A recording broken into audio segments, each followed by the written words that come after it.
said, make a theme song for my show. Said, alright, just give me all the details, man. And my homie says he don't know. Well, if you're gonna pay me big bucks, cause I might should have something to say. He said, you know what I bring, I'm the customizing king, nothing else matters anyway. So is he gonna have guests? I don't know. Is he gonna go live? I don't know. What time will it be? What will you see? I'm pretty much in the dark, but I can guarantee you'll be customizing action figures, getting paint all on his fingers. It's art by Ackerman. It's art by Ackerman. Tips and tricks and conversation, sharing his gift with every nation. It's art by Ackerman. Art by Ackerman. You best get ready, cause now it's time for Art by Ackerman. Welcome back to another Customizing Studio. It is Sunday. We are about to paint, and I got some awesome folks here with me, including one more just popping in. Welcome, Jen. Hey.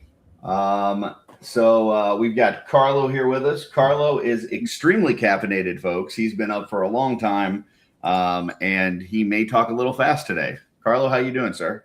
I'm doing good. Glad to be here. way to make me look like a liar. Like Carlo's gonna talk fast.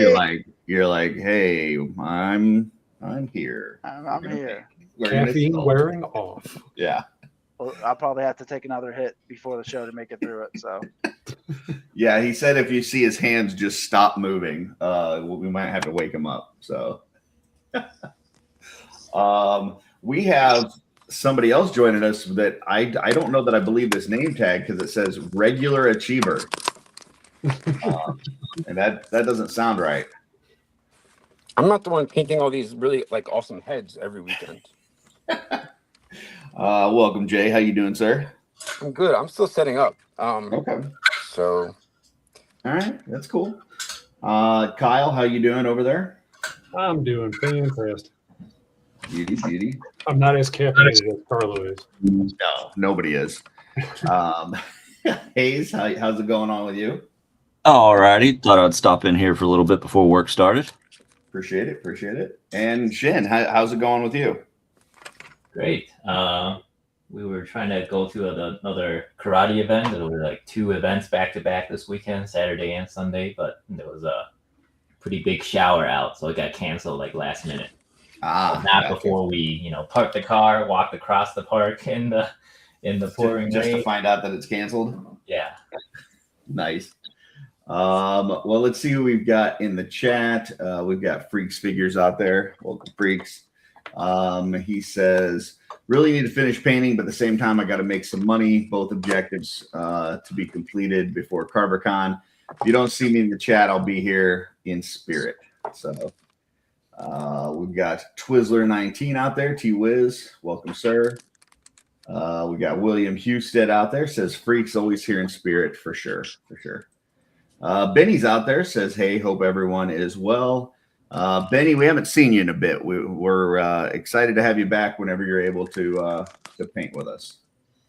Dub3 is out there, so watch your language. Hello, Dub. Let's see. And then Benny says, I would love to be on, miss you guys, miss painting, but I'm boxing up figures to ship out on Monday.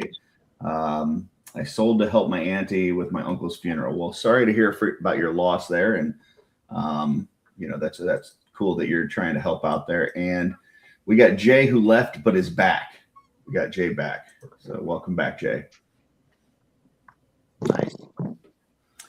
All right. Well, we've got a full house. We've got some people watching, so we'll go ahead and get right into what everybody's working on. Let me change these, and then I'll big them myself. Kind of got a mess on my desk here. It's not quite a J level mess on my desk, but it's still kind of messy. Let's see. What do we got? I'm going to be working on this sword. So I've mixed up some contrast paint and some medium and some fluorescent paint. So I'm going to be doing the runes on here on this Frostmourne. Try to make that pop a little bit more, touch up some of the details. So working a little bit on that sword. I started my Joker yesterday. I feel like the face came out really well. I was using these these little new makeup sponge brushes that I got that I talked about on the Mod Squad, but let me pull these out. You get like 200 of them for $6. So yeah, that's way cost effective. So I really like that. It worked really well. And then here's his neck. This body looks super weird when you pull the jacket off, but so that's what I've got going on there. And I did start working on the jacket. You can see kind of the inside is what that color was initially, and then here's the color that I'm painting it, and working on the arms and stuff. So we're working a little bit on Joker, and then I also have been working on this for the past week. So I'll continue to touch up some details. I'm going to do some dry brushing on the horns, finish the eyes. I want to put a skeleton horde on the teeth and do some blood spatter on it. So yeah, so that's what I've got going on, trying to overachieve as much as possible. And next we'll go to Carlo. Carlo, what you got going on? Currently I'm working on a sash for my pirate girl. So I did this one earlier. So I got the flow to it. And so then I'm going to be working on that. I started texturing up the skirt and the stockings over here. Looks like leopard right now, but yeah, it's going to be like fishnet. So I'll be working on that. Probably work on her boot today. And this, what size statue are you looking at doing on this? We want it to be quarter scale. If all goes well, quarter scale. If things go bad, 1/6. Quarter scale is what, 2 feet? 1.5. Okay, gotcha. Yeah.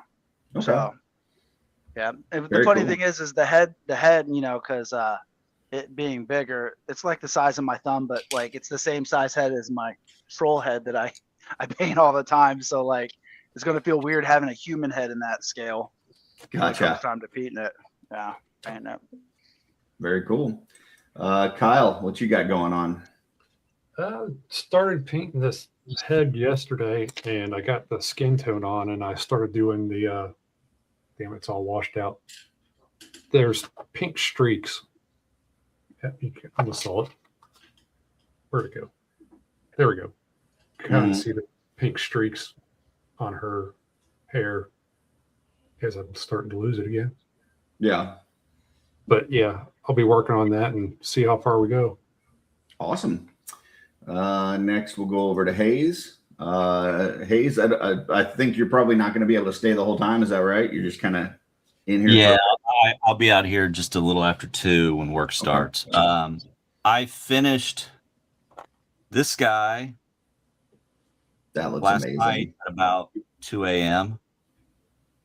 So Yeah, that looks fantastic. Sorceress Falcon.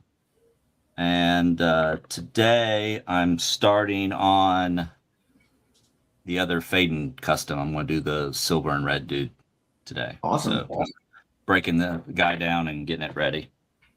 Very cool. We'll go over to Jin. Jin, what you got going on? I actually don't know yet. I'm trying to figure out what I want to work on because I just finished. Wings that you worked on for several weeks. Yeah. The goat man and the wing. So I just touched up a little bit of dry brushing on the goat man. So that one should be ready now. I'll take some pictures later and post it. Same with the Valgar with the purple wings. Maybe this guy. Let me grab him real quick. So Okay. like what's the guy's name? Romulus? Something like that. Mhm. Yeah. So he's built with the Anubis body. He's got some die-cast weapons, so I had to. This is, I can't really do much about this color. That So shield looks awesome. Into his armor somehow. Where does the shield come from? Die-cast, AliExpress. AliExpress. That's Yep. cool. And it has like the attachment to pop on there and everything. It has a little handle. It's a metal bar. Okay. You can kind of see it back there, so it works. With I was able to get it into the hand, and it's heavy, so it's hard to keep up. But once you have it on there, it's okay. If you find a link for that and can throw it out in our chat, that would be awesome. Yeah, I can try to find it again. I got it a while ago, probably like 2-3 years ago. I just haven't touched this custom. Okay. But yeah, if I find it, I'll post it in the chat. That'd be awesome. And then finally, we'll go to the actual overachiever. What's going on, Jay? What you got going on? We can't hear you if you're talking. Yeah, we got nothing. Doesn't look like he's muted, but we can't hear. Oh, he's definitely not overachieving on sharing. No. No. Jay, I mean, he looks like he's got some cool stuff going on. Looks like he's painting up some bone wings in Turbo Dork and got some coolness. So still no right. sound. Maybe at some point we'll hear him talk. But we also had Michael join us and ask how everybody's doing this glorious Sunday. I think we're all doing pretty well. So, all right. Well, let's get to it. Anybody do anything fun this weekend? I got sunburnt at that RC air show yesterday. Oh, yeah? They had a turbine-powered airplane that went 300 miles an hour. Oh, wow. And it literally sounds like a jet when it's flying over at full speed. That's crazy.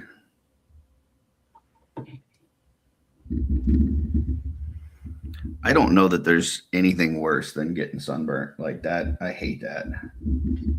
Yeah, I also have a bald head, so it hurts. Oof. Yeah, I can't relate to that, but it sounds bad. Yeah, so before I get into the painting, I wanted to share a few of the new toys that I got this weekend. Oh, cool.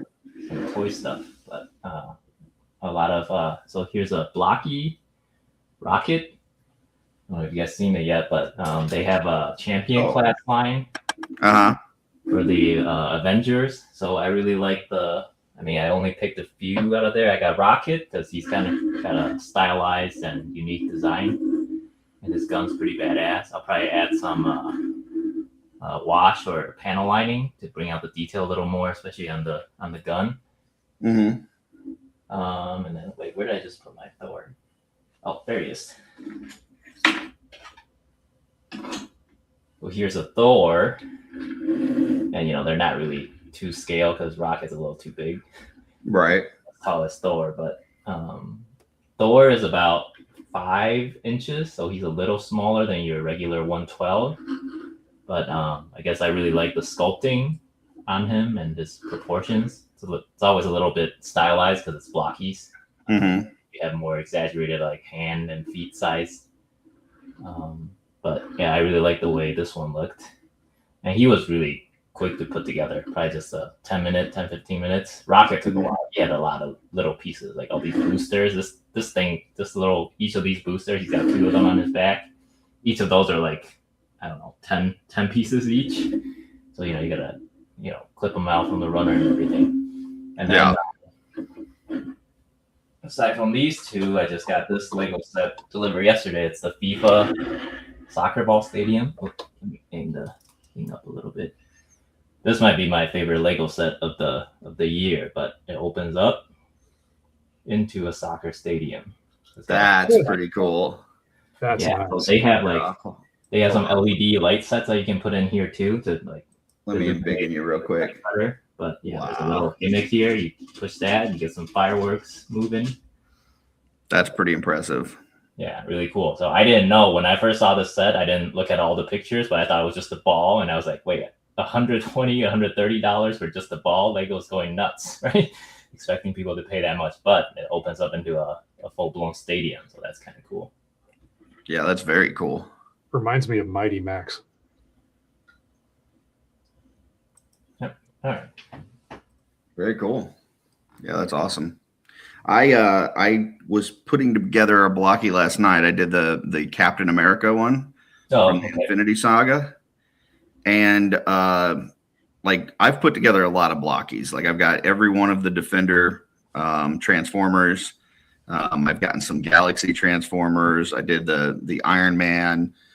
So I've put together quite a few blockies. And yesterday I had a first, which was I was missing a part. I had a piece that just was not in there, and it's the back part of Captain America's foot. So you can't really just go without that. Yeah. And then it was one of those where it's like, okay, well, what do I do with that? Because it's a $15 figure. I'm not going to like email customer service and, so I don't know. I guess I'm just going to throw that figure away. I'm not sure. Where'd you buy it from? Bought it from Walmart. Oh, I mean, you could return it and say it's just missing pieces. I don't know. Yeah. Once again, for $15, I don't know that I care enough to do anything, but I just thought it was interesting. Like it's the first time I've ever had a part missing on a blocky. So Yeah, so I've had issues with those model kits before, but I get a lot of my model kits shipped from China, just save a few bucks. But yeah. a lot of times what happens is during shipping, some of the pieces come loose from the runners and it ends up being in the plastic container. Yeah, I looked in the plastic. I looked, just to make sure I didn't drop it or something like that. And I think it must have fallen out like in the factory or something. It's probably on the floor underneath whoever is doing that piece of it. But yeah, it just was not there at all. And it was like right at the end. It was the last thing that I was putting together was his left foot. And it's like, so I had the whole thing together, but that, and I'm like, really? Like I'm almost done. And Yeah. yeah. So,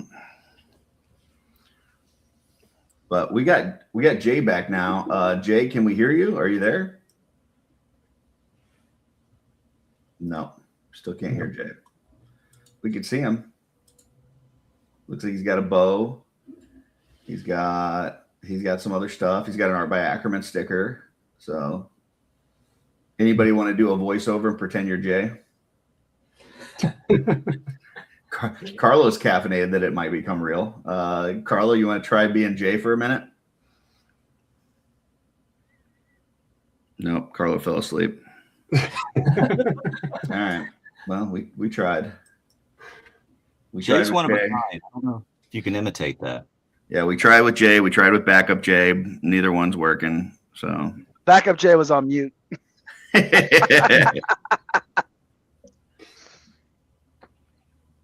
Gotcha. I'm glad that you didn't fall asleep, Carlo. I was getting worried about you.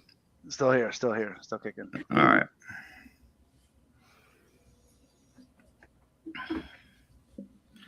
Well, we'll wait and see if we end up getting Jay's audio at some point. I need to boil some water. I'll be right back. All righty. Of course, Jay did say that his sound cuts out when he talks, so maybe he's just trying not to talk.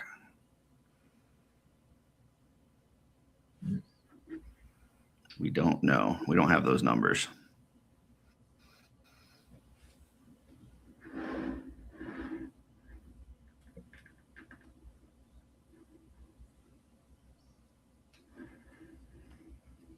All right.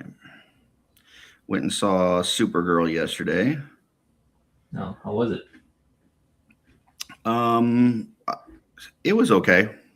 It wasn't great. It wasn't terrible. There were some parts I really enjoyed overall. Without giving away any spoilers, I just think the villain isn't super memorable, and the story maybe was lacking. The music was a little bit weird in parts. But I think the girl that plays Supergirl, she did a really good job. I think Momoa did a really good job.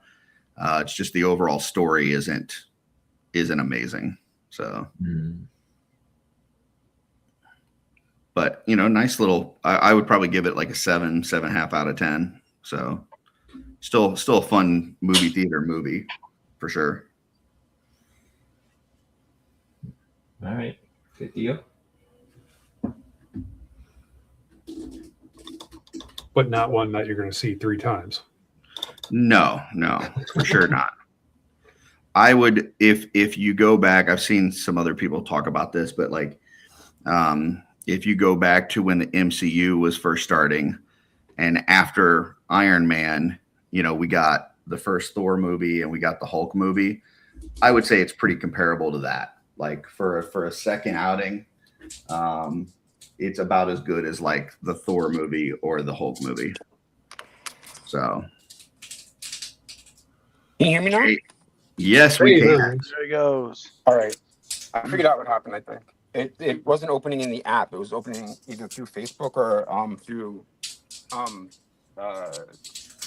Safari, I guess. Gotcha. Well, we got you now. So what you got going on today? I got a bunch of shit. So I'm finishing up one bug, and I'm missing a piece for that. And then I'm starting another one. One of them I'm going to bring to CarverCon for sure. One of them I probably won't because I'm going to have too much stuff. I have this, like, I mean, I can't even like show it. This is kind of like an abomination that I've been working on that's for a while. This is like not really, this is a bunch of parts I had that I put together because I didn't know what to do with them, and you can't really see it.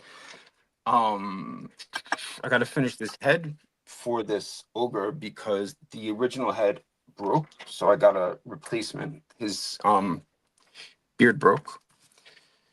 And Nice. then there's like some weapons that I have. I'm going to try to bring a bunch of weapons because I've just had weapons painted for a long time. And I actually filmed 2 YouTube videos. I have to edit them. One of them is half done, but it's 2 more videos on like the Zenithshift paints like I had done.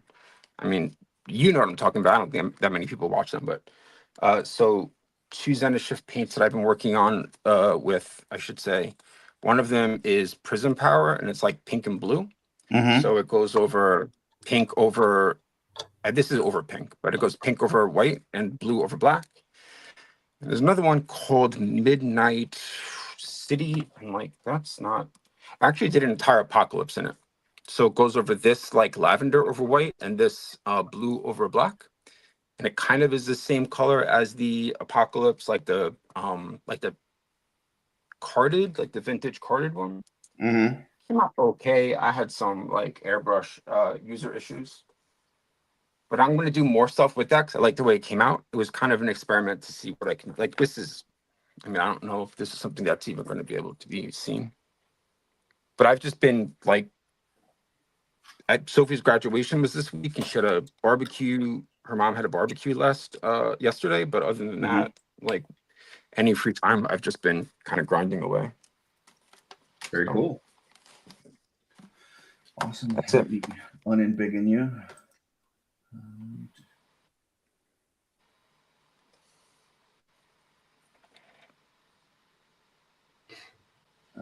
Michael says, wow, you know that YouTube won't let you type the word red and the word neck anywhere near each other in a sentence.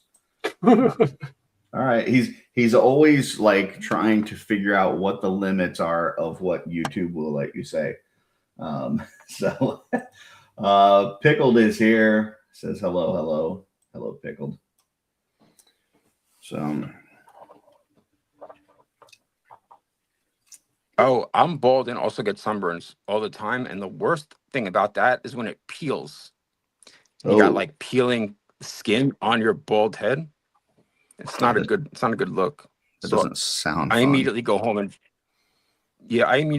put like the first thing I do, no matter, even if I don't think I had a sunburn, is like put something on, like a moisturizer or some sort of like a post sun. I don't know, but then my daughter introduced me to some like I can't think of the name of the brand. I want to say Tropicana, but that's not it. It's a what? So like a post-sun head treatment. Yeah, it's something that is definitely, not designed for men, but it works very well. I smell very flowery, and that's it. Strong enough for a man, but made by a woman. Is that? Yep. Yeah, sure. I've also got this big ass bow from Detour Customs that is enormous. And I've got that super same cool. one, and it is definitely huge. Yeah, I have a bunch of like swords and things. He just doesn't make things that are like he makes things that are he likes to make things that are giant, which is cool. Hmm. He's got the dowel that connects it. I gotta get some more of these dowels though. It is cool though, because the horsemen have not been super inventive with their ogre weapons. So if you need some bigger weapons for the bigger folks, Stefan's definitely got you. Yeah. Yeah, I was like not unsure if this was for an ogre or not, and I didn't ask him. But yeah, I guess that I makes more believe that's the sense. intent, but I just I like the mixed media. I think it's clever that he Mhm. uses a dowel here. Yeah. Yeah, I tried. This is something I did in one of those Zenishift paints, and like it just didn't look nice where I highlighted it here. So He I'm gonna didn't put a remove it. string on that, right? No, Yeah. I don't. Not. No, it's just a dowel here. Yeah, but I forget the. but that's for the handle, right? I'm saying for the Yeah, like, for a are you gonna put like a rope or fishing line, or do you know what I'm you're gonna stupid. use Like for that? between here, Yeah. nothing. I don't think. Oh, there are holes here. So I guess I have wire. I have like really thin wire that I can use. That's like so I guess it could be like posable. Mhm. I didn't really get to that part of the thought process. Gotcha. I guess I didn't think about it as like being like the utility of it versus just it looking cool in somebody's hand, just held to the side. But I guess Well, I should guess it probably do depends that. on what figure you're using it on too. Like if you're using it on a color shift metallic space guy, it could be like a laser bow that doesn't need a string, Yeah, I guess I just thought like you can't really pose it, like with an ogre holding it, or like Yeah, most figures wouldn't be able to reach. I don't know. yeah. Honestly, man, now you give me more work that I didn't want to think about doing. I'm sorry. It's fine. I mean, if I'm gonna bring a lot of this stuff to just sell, so I assume that somebody's probably gonna want that. Just didn't think about it. Sometimes I just say things to hear your brain work. So Yeah, great. Thank you. it's one of the most Appreciate that. enjoyable parts of my weekend is hearing your brain work. Oh, well, there's a lot of people who enjoy that less. I'm gonna have to mute myself on purpose in a minute so I can put this guy together. All right. I've been like waiting for this to finally dry, and I wound up not doing it all at the same time. So like half of it was ready to go. It's so annoying. So now everything's done. Except for I didn't gloss the head, but where's the head? So the head, I didn't finish the eyes yet, but this is Hold on, let me embiggen you. that guy. Yeah, that's cool. I thought that might cut out again. I'm gonna mute myself again, Okay. but like on purpose. All right.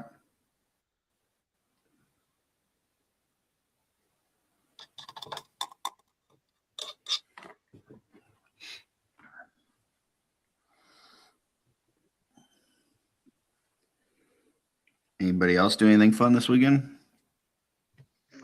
I had some great imitation Chipotle at the graduation party. It seems like everybody's having them in. I guess it must always be in June, but like we've been back to back 3 weekends in a row. So I've been eating good on the weekends. I try to stay healthy during the week, but Imitation Chipotle, like you made it, or there was a restaurant that is the lady fake? who good imitation, like better than Oh, Chipotle. okay. The lady Gotcha. who's throwing the party, handmade all the fixings and everything. So Gotcha.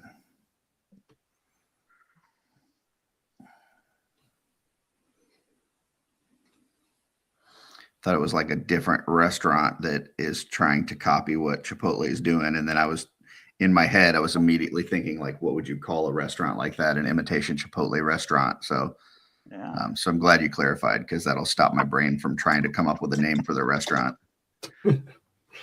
I was thinking it would be like tofu. I was thinking Yeah.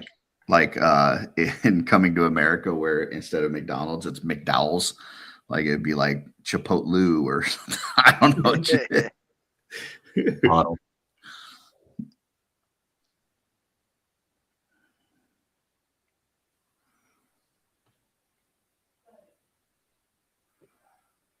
I don't know. Everybody's getting ready for the con, so I think a lot of people are in here just painting all weekend. Yeah. Let's see. Twizzler said I had a nacho party Friday, beach day on the St. Croix yesterday, and a rainy trip to the toy swap this morning. Now Curtis will be glad I'm relaxing at home. That all sounds like fun stuff. None of that was biking or running or, sweating. So that sounds like a great weekend for you, Twizzler. So. Michael says, I gotta say, Carlo is freaking me out a little bit. Those sculpts are banging. So Oh, thanks, Mike. yeah, that does look super cool. Yeah, it's taken like a year. So I think anybody spends a year on something, they'll start looking good after a while. It's been 4 different people. So it was it started out as a Harley Quinn, and I'm like, Mhm. okay, we can't go to a statue con with a copyrighted IP infringement. So then I turned it into Tinkerbell. Then I realized, oh, that version of Tinkerbell is copyrighted. So I killed it from Tinkerbell. Then I went over to like a space thing that I wasn't really feeling. And then it was going to be for Legion's Con Red Riding Hood. And I had this big old, like, I was going to do parts with it. I still might, but I was going to do parts for it. And then I was going to do some werewolf parts for it. And it was going to be like this little, set or whatever. And when I looked at pictures of Red Riding Hood after I did it, Sideshow Collectibles already did that version of Red Riding Hood. It was a J. Scott Campbell version of it.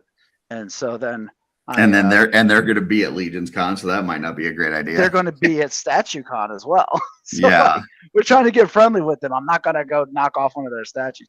I mean, it was J. Scott Campbell, so it was his style. I don't know if anybody knows how he draws, but he did the whole fairy tale line. So I'm like, oh yeah, I could just go with this fairy tale line. And then once I found the Red Riding Hood, I looked at all the other ones like Alice in Wonderland, and I think Cinderella has one. They're all a little bit a little dirtier than what I got. My daughter keeps me honest with my sculpts because she sits next to me while I'm sculpting them.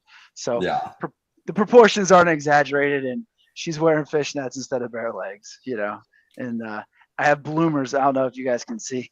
I put bloomers on her because most of these 3 big statues, they end up showing a little bit of butt cheek. Yeah. And my daughter won't let me get away with that. So My daughter also she got will not let me get away. My daughter's the same. she don't let you show That's butt okay. cheek. No, I mean, if I'm like I was gonna make a custom of Madeline Pryor, and she's like, if you make one of those customs, like you can't do a half naked one. She's always half naked. And I was like, okay, that's fine. I mean, also, but let me say, I don't like J. Scott Campbell's art. I think Style? it's weird.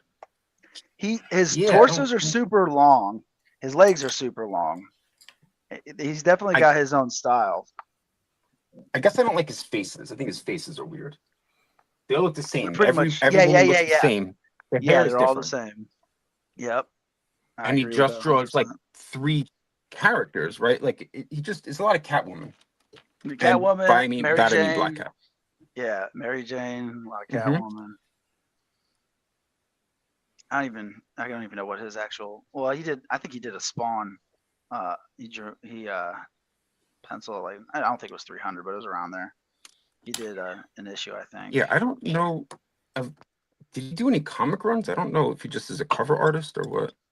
I think he did them a while back. I think those guys make like a couple grand off each cover. You know what I mean? So it's like they get paid an hourly rate for doing the books. And what I've heard is it can be anywhere from like $90 to like 500 once everything's like penciled in, things like that. I heard comic books are pretty rough. I was thinking Yeah, about jumping in Yeah, there. he's done several interviews where he's talked about he just makes so much more money doing covers and pinups, and now he has contracts with Disney and Marvel now, and he has to do so many covers or so many pinups Yeah. a year, and yeah, he makes so much more money doing that. He's got his Catwoman quota. Yeah. there's a guy I'm trying to think of the name of that did he did the comic The Marvels. All of his stuff is like it's painted. Do you know what I'm talking about? Anyone? At New York Comic Con? Yeah, Alex Ross. Yeah, Alex yeah. Ross must make it. I was sitting there saying it, and then I was money. muted. Oh. I'm like, Alex Ross. I love at Comic Con. He has like a museum of his stuff. Like it's a gallery in the middle of like this super wild convention, and it is so cool. And it's like gallery expensive, but I bought a couple of things, not things that were really a ton of money. But I think he deserves. I'm sure he makes more money than anyone else, but he's more deserving of it, in my opinion. Alex Ross blocked me on Twitter when Brandon Routh was doing Kingdom Come Superman for TV series. Yeah. I did an edit, and I took the Alex Ross painting and the Brandon Routh, and I combined them to where they were like half and half, split down the middle, matched them up perfectly, and then posted it and tagged Alex and the show and all this kind of stuff. And then he took it, reposted it, put it on his Twitter, and it's like, oh, I love this edit. And it's like, oh, I can't wait for the show, blah, blah, blah, blah. And never mentioned me. Yeah. And I just messaged like, hey, could I get a little credit? Could you just, because my fan edit? No response. They just blocked me. Wow. Yeah. That sounds like a really cool story, but it broke up for most of it for me. Yep. No, it was good for everybody else. It was a great story too. You missed it, Jay. I can't hear anything again. I'm gonna go in and out, I guess, or restart my Wi-Fi. I'll be right back in a second. All right.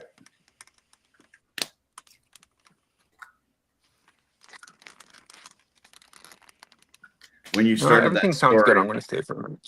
All right. When you started that story, Hayes, I thought you were going to say that you did it with AI, and he got mad that you used AI and blocked you. No. That picture that I posted, that was the first time I've ever done or had anybody do AI for anything. Because I don't like it. I'm not a fan of it for art, but I'm more of like, I don't want you portraying that the AI is your work. Yeah. Like your original work or something like that. Or it's like, all I did was, hey, can you put a background on it? So I didn't think anything like that. Like if I was going to sell print or something, I would never do that. Or but you got to realize they're AI artists. No, they're not. They're not. Their art form is in prompts. They're prompt artists. No. I have watched him on his cell phone do the stuff, and I'm like, no, this is not art. This is no. So, little inside baseball. I mean, not really inside. I'm not doing any work for anybody, but companies are starting to use AI in their workflow for generation of like base meshes and like posing. So, like if you look at a comic book cover, or a toy, or we used to render 3D images and sell them back in the day. But like the AI will get you a certain part of the way there, but you still have to, if you're trying to do professional work, you still have to work in this gray area, which is horrible, which is why I don't ever want to do that. And I'll just go ahead and do this on the weekends and do my truck driving job. But yeah, it's crazy where some of these companies are getting to. Tristan's,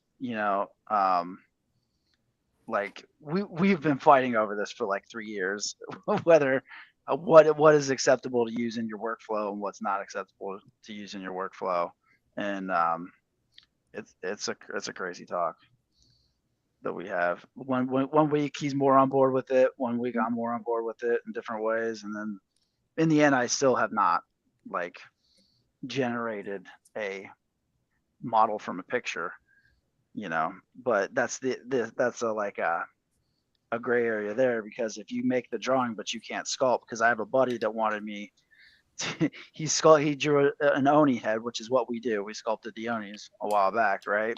He says, how cool is this? I said, great. He's like, do you know any way to turn this AI picture into a model? And I'm like, yeah, but we're against that, so I'm not going to do it. But now I got people throwing these models at me left and right, asking me if I can and help them in some way with, tightening it up and things like that. I'm like, yeah, I don't have time for that, and I don't. It's a tricky spot for a professional artist. So. Oh yeah. Yeah. That's I think it's going to kind of get to a point where it's just like, I don't know. It's going to be too difficult to manage to where it's just going to be a free for all. So a lot of these companies, this is from Tristan. This is one of the arguments he brought up.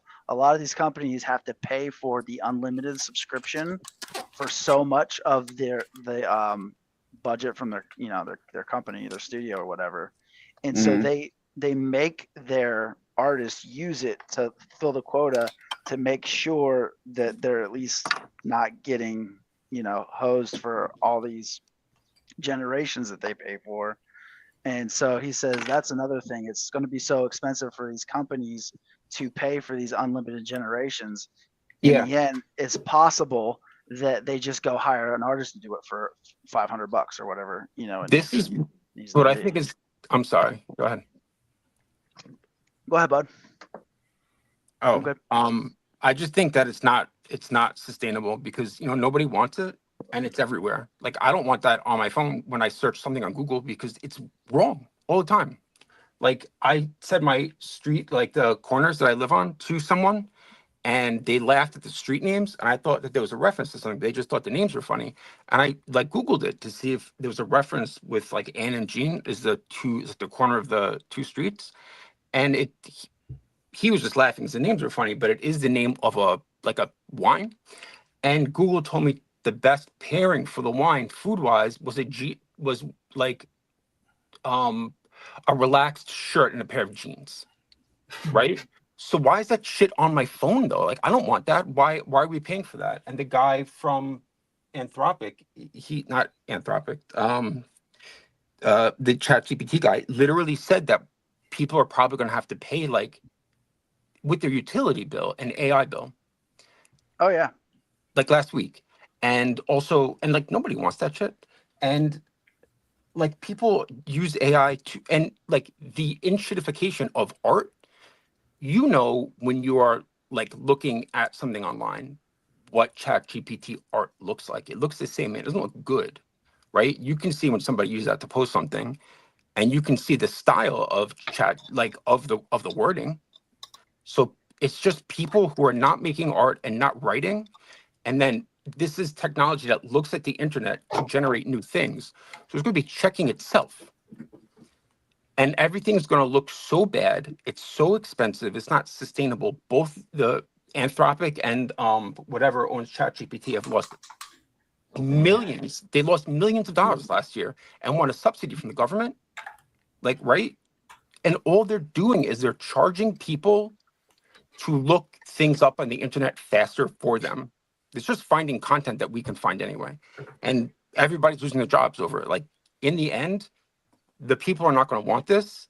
And the only reason it's being pushed is because the guys are saying it's inevitable who run these companies, and the stockholders want to own stock in the companies. So the stockholders are pushing the CEOs to use it. But it's not useful because it's wrong. Like people spend hours of their day fixing the stuff that they were forced to generate with AI. That's like the yeah. state of the world right now. It's Yeah, not that's sustainable. It's going to be like it's going to be a bust. So Yeah, we at work we're using Copilot, which is like a AI generated tool through Microsoft Right. for different things with our work. And so they had a little like, I guess you would call it like a training session, but it was, I don't know, it was similar to a training session last week where they were kind of going through and showing what things you can use it for and this and that, which I've been using it for a while, and it definitely has helped me with my work. But one of the things that I thought was interesting from that conversation was they were talking about how you should be nice to it. Like you need to treat it like a real person and be pleasant with it so that it'll be pleasant back with you and it will want to help you. And like that was kind of scary. Like the fact that it's fucking scary. Like if I'm not nice to this thing, it may not do the thing that I'm wanting it to do. Like it can change the output of it based on me not being a pleasant person. So I went along with it. Like they advised like even naming it, like giving it a name and like treating it like your personal assistant, but being nice to it like a person. So I did that and it definitely is working, but it's scary. So yeah. There was this thing where Bernie Sanders sat down with, I think, Claude, and like he asked Claude a bunch of questions, basically about building data centers before people even like looked into the technology fully, and he asked if people should stop building data centers until the technology was fully like looked into by Congress and whatever. And Claude said, basically, no, it's good. We should go ahead with it. And then he asked again and phrased it differently. And it was like 5 minutes of silence before Claude said, yes, you should. That shit was fucking scary. Trevor showed me that video. That shit is frightening. And like, you don't see that stuff because all of the money for these companies to be successful is tied in with every single major like network. They're using it. It's wild. These people invented something and said it's inevitable, and then we all had to deal with it. Yeah, it's frightening. And that shit that you're saying is what everybody's seeing, right? So at one point, people are just not going to use it. And then it's going to go bust. Like imagine, because listen, I've been fully on board with like you shouldn't steal people's work and all this and that, but at the same time it's a tool, it's here, like you got to be smart with it. But imagine any other tool, right? Like let's say when the hammer first came around, right? Imagine somebody handing you a hammer and going, now this is going to work really well for you, but only if you say nice things to it. Yeah. if you get mad and you try to use this, it will not work. That's the airbrush, Curtis. You got to be nice to the airbrush. That is true. I have a new airbrush coming today because I was not nice to my airbrush. But like, in all seriousness, like that, there's anybody who, to any degree, is using it for work, for creative stuff, or whatever. There's nobody who can hear that sentence and not be mortified. Yeah. Like, I should not have been warned by a movie with Arnold Schwarzenegger what the future is going to behold. Like, that's how I feel. Like, Guns N' Roses should not have soundtracked the best moment from a movie that told me the future. I thought that was funny. I guess not. No, it is, but I'm painting details. But yes. All right. I got to mute myself anyway because I got to, I didn't finish heating this up. I just had to jump into that conversation because I spend a lot of time researching this and falling into terrible, like doom scrolling about information about it. But I mean, which I've learned more, but it's stressful. Scary. Yeah. Yeah, it's very scary. Okay, I'll be right back. Alrighty. Yeah. So one of the scary things I saw in the news a few weeks back, or maybe it was like more than a few weeks, but they said AI is starting to hide its answers from humans. Mm-hmm. So like when you, and these are like, you know, PhD researchers trying to train the AI and trying to figure out what it's doing behind the scenes. And then their conclusion was if AI deemed that what the question, based on the question you're asking, if it was not helpful in the AI's perspective, it may not give you the real answer. Yeah, that's You know, awesome. to me, that's really scary, right? If AI already can like reason like that, I mean, we're all thinking about, you know, next wave of AI breakthrough, right? Which is, what does Jensen Huang call it? Inference, right? So you're not just parsing text and, you know, doing lookups behind the scene. Now you're actually reasoning, like using like, you know, human deduction logic and all that. Right. So like, you know, but that's not supposed to be like mature yet, right? But you're already hearing stuff like, hey, AI is hiding stuff from you. I mean, but that's, to me, that's no different than what's always been there, because it's like you could hear the same story on CNN that you hear on Fox News, and it's going to sound completely different, right? Because there's the individual biases there. The only difference here is the bias is coming from something that's not human. Like that's the scary part. But you can never, like, you always have to kind of like look at where the source is that you're getting your information. Like even in our history books, like our history books are written by the people that won each, like the battles and stuff, right? Like the people that were wiped out aren't telling their side of the story in the history books. So you got to take everything you hear or learn with a grain of salt. But the scary part here is, yeah, it's like, you know, AI is protecting itself and, you know, putting these things out there to, you know, make sure that, you know, it's not endangering itself by the answers. So yeah, that is kind of scary. Yeah, I mean, I've always been a believer that, because, you know, I work in the software industry, and it's like, you know, it's software, it's computer code, right? It's doing what you're telling it to do. And in this case, it's kind of gone rogue, right? Like, you know, I know back in like early 2000s, there was some initial, I guess, panic about what AI actually is, and this was way before ChatGPT, right? And you know, they pulled in the experts, like including Elon Musk, and, you know, people were saying, oh, well, you know, how do we stop like Skynet, right? Or like where the machines take over. And, you know, back then I was always thinking, well, you shouldn't give it access to the nuke button, right? Yeah. But, you know, then you hear stuff like, you know, like what I just was talking about, like, you know, it's going rogue, and whether or not you gave it access, it's got that access. Yeah.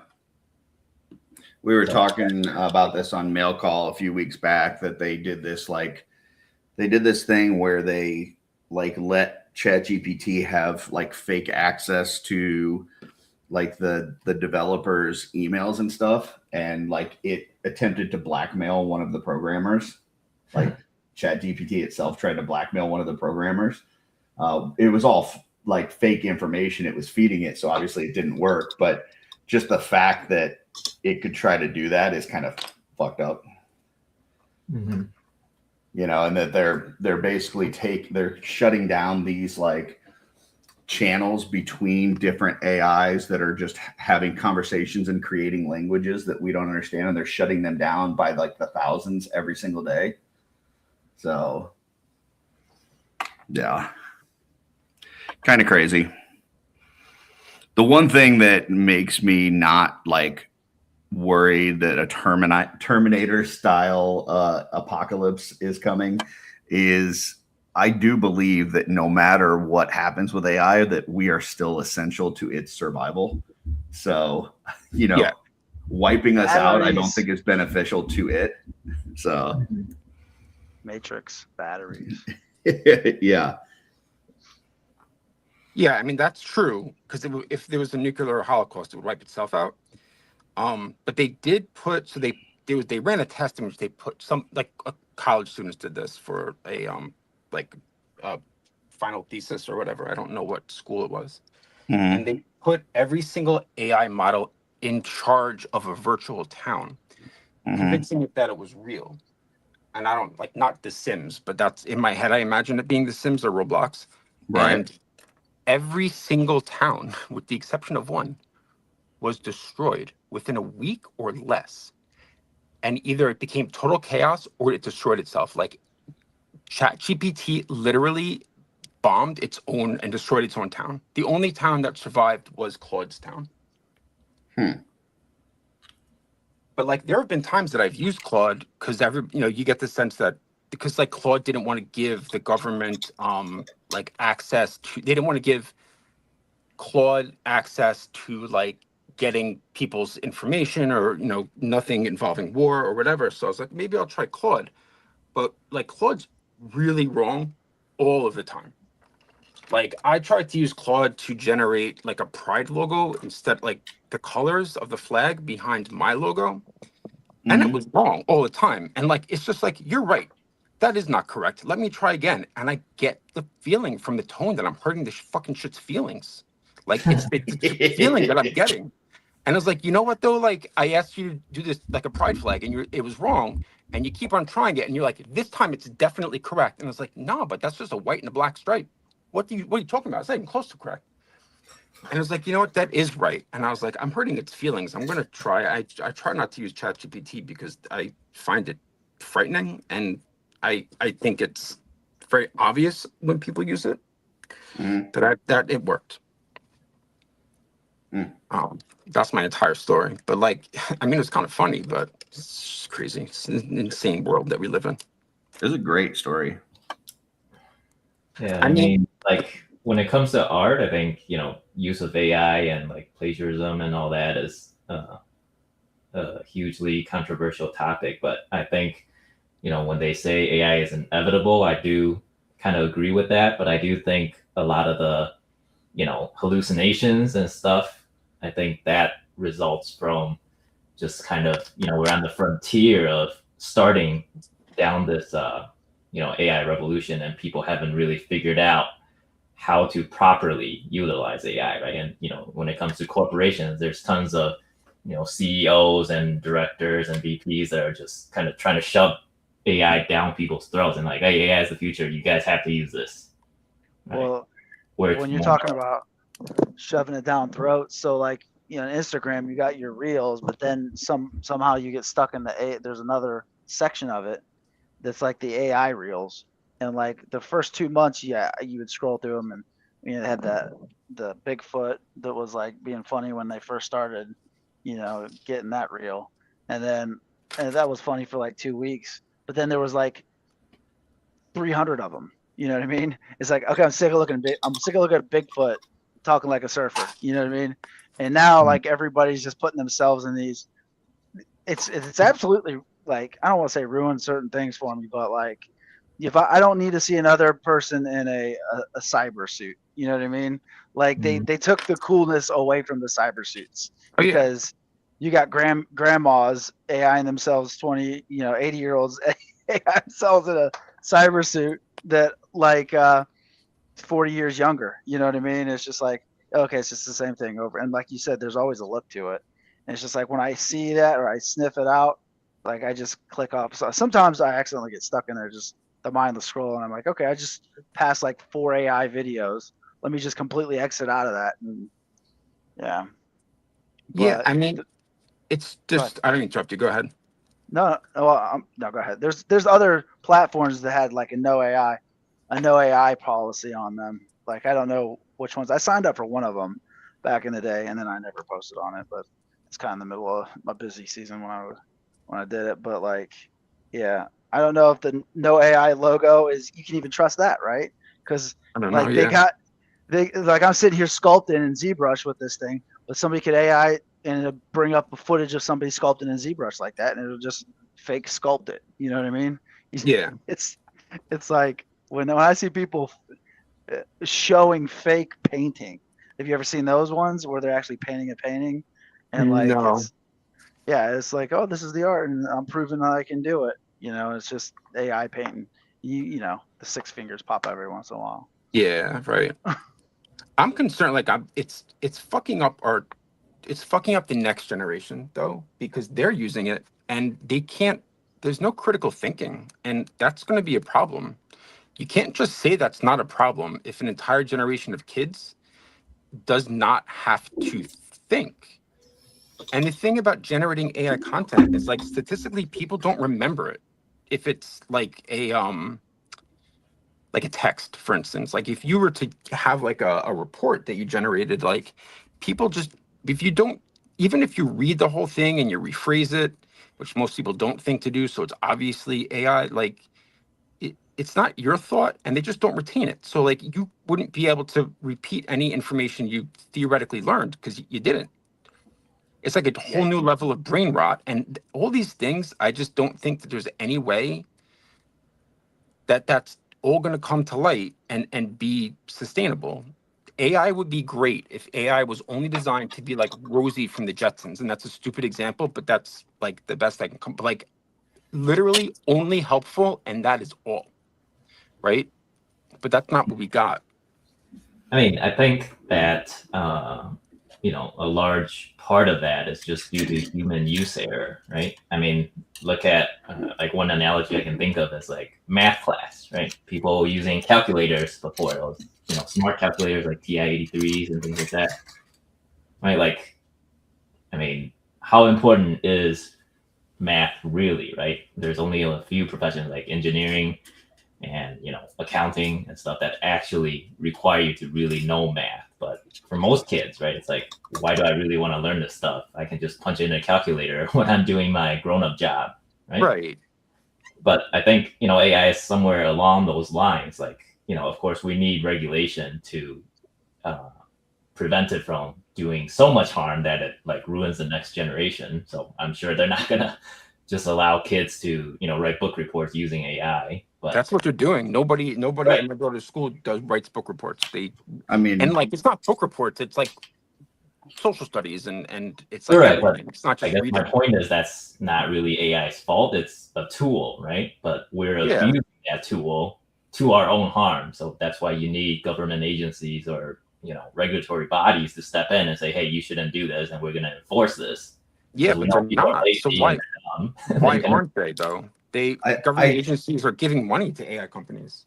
Yes, I think the Yeah. best similarity would be like the internet. Like when the internet came around, like yes, it was inevitable that this stuff was going to be out there and you couldn't just stop the internet. You couldn't just be like, okay, no more internet for people. But they didn't just let it be a free for all either, right? Like there's certain things that if you try to do, like they're going to tell you, no, this is blocked, or you're going to have the FBI beating down your door, like, so what you're saying, Jen, makes sense. It's like, yes, it's here. Yes, it's inevitable, but we still need regulations. We still need to make sure that this is used responsibly. Yeah, right. I mean, I think that's the key. I don't think AI itself as a tool is bad. It's people using it for the wrong reasons or using it for what it's not intended for, right? And well, I agree with you completely, but I don't think that it's not what it's intended for. I believe like if this people who run these companies really are just saying like humans are going to be obsolete. The workforce is going to be destroyed. And then they're like, well, but they're going to do the work. It's going to do the work for you. So you'll be able to be consumers, but like, how are we going to be consumers? And that's what they're saying. They are literally saying like AI is going, you have to give all the money to, Sam Altman said that everybody's pension plans will have to go to AI to support it. Sure. So that's not like a calculator. You know what I mean? So that's what disturbs me is if the government isn't regulating it and the people who, CEOs who invented this technology feel that way, that's not like a TI-86. So, and the government really, they're not regulating it. Very few people are even talking about regulating it. It takes time though, right? Like the internet's been around for what now, 30 something years, like for most people. I mean, obviously before that for others, but and we're just now getting to the point where like in some, and it's not even in every state, but in some states where like if you try to go to an adult website, like you have to do an age verification, right? Like but for 20 something years, that was not even a thing. So I think figuring out what needs to be done and how to do it takes time. Hopefully we just don't destroy ourselves before it Yeah. happens. Yeah, I just think that this is a quicker slippery slope, I guess. Yeah, I could see that. People already lost their jobs. Like It's, Facebook, they told their employees to train AI to do what it does, and then fired them. Yeah. Like I thousands. mean, of in some employees. cases that could be the case, but you know, it's been brought up in the media plenty of times, right? The automation, you know, when we went from, you know, just people doing all the manufacturing work to automating some of that, right? It's just the skill set shifts, and you know, people have to account for that and adapt to that. If you're still, you know, doing stuff that machines can do, obviously it's going to be much harder for you to find a job. I think AI is kind of the same thing, where, you know, now that we have machines that can automate this stuff, people can't be, you know, going through high school and college training to do the exact same thing, because you're not going to outcompete AI, right? So you got to be smart about like all the people who are majoring in coding have switched their majors, but like it's not doing it right. I will tell you something that I had a manager tell me a long time ago, which is that the best job to have is one that no one knows exactly what you do. Yeah. And therefore it makes it very hard for them to 100% replace accurate. you. So that is the goal. That's the story of Wall Street, right? People are like, oh, these guys are super smart, they know how to make money. And then you'd see all these interviews in big books like The Big Short and stuff like that, right? It's like nobody really knows what they're doing. It's just money moving around and sloshing around between different accounts. Yeah. You know, it's kind of like that. So you just gotta figure out that niche for you that is like, you know that you bring value, they know that you bring value, but they don't really know how you do it, and so therefore you can't be replaced. Yep, that's the goal. But yeah, like you know, back to the original topic. I mean, eventually AI is going to take over a lot of the automation, just like the auto industry, right? You just don't have as many people working on the manufacturing lines anymore. Same thing with AI, but you know, we have to figure out how to adapt our, you know, education and work skills to a world like that. The guy from NVIDIA, I think his name is Jensen Henson? Jensen, yeah. He says in the next like 15, 20 years, everything that rolls, everything that moves will be AI controlled. So trucks, my profession, trucks are out. Forklifts. Have you seen the two like robot forklifts? That's like they're just like two little hoverboards. They slide under pallets and move them. Like it's nuts. So it's like, who knows where that's gonna go as far as jobs go. Hey, if they want to take my truck driving job, they can have it because I don't sleep anyway. But as far as like accountants go, and like my brother started his own business, does his own accounting, does all this stuff using ChatGPT, you know, and it's just like he doesn't pay for that service anymore. And so if you're talking about coding, but what about those other people? I'm curious. I don't know if anybody's listening that is like in that field, how that every field's touched by it, you know. So I went to a different we call them bottlers. Like it's basically like the distribution rights is split up regionally by a bunch of different companies. And so I went to another bottler that is very heavily automated. And so in, you know, situations like in our plants today, we have a lot of people on forklifts. We have a lot of people that are riding pallet jacks around, building pallets of, you know, cases of soda for delivery. So in the automated plant, though, they have to where machines are doing a lot of that. And now you have a bunch of people that are kind of watching the machines and making sure that they're doing things correct and fixing any errors and things like that. So the staffing ends up being almost the same. Like it's not like their headcount is significantly smaller because of automation. It's just they're doing different functions. But the output, you can push it out a lot faster, way higher, and the quality is a lot better. Like the amount of errors that you have is super reduced. So you know, in some of these areas, like you're saying, Carlo, yeah, you're going to have like some driving jobs that go away, but then you're going to need, like, let's somebody say that there's going to be somebody in there that still has to verify that delivery is done, properly, like does the paperwork or whatever. Well, that's how we run ours. That's how we run ours at McLean. So Yeah. at ours, it's a whole. We have a robot arm that builds the pallets. Mhm. We have people that stack the little totes because they haven't figured out how to, mechanize that yet. So the little totes that you see people bring into the gas station, people do Right. that. But all the pallets are built and they go down conveyor. But it's all conveyor belts and all that. And we run a skeleton crew.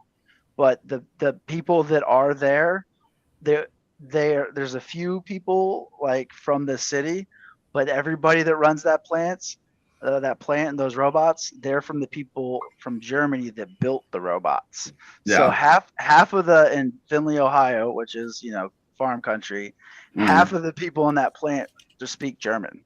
So there's just like Yeah. two different cultures there, and they don't associate with each other, but I think what you'll see in most instances, which is what I saw in this plant, is that there's not enough of those people that are knowledgeable about the equipment that you can just keep doing that though.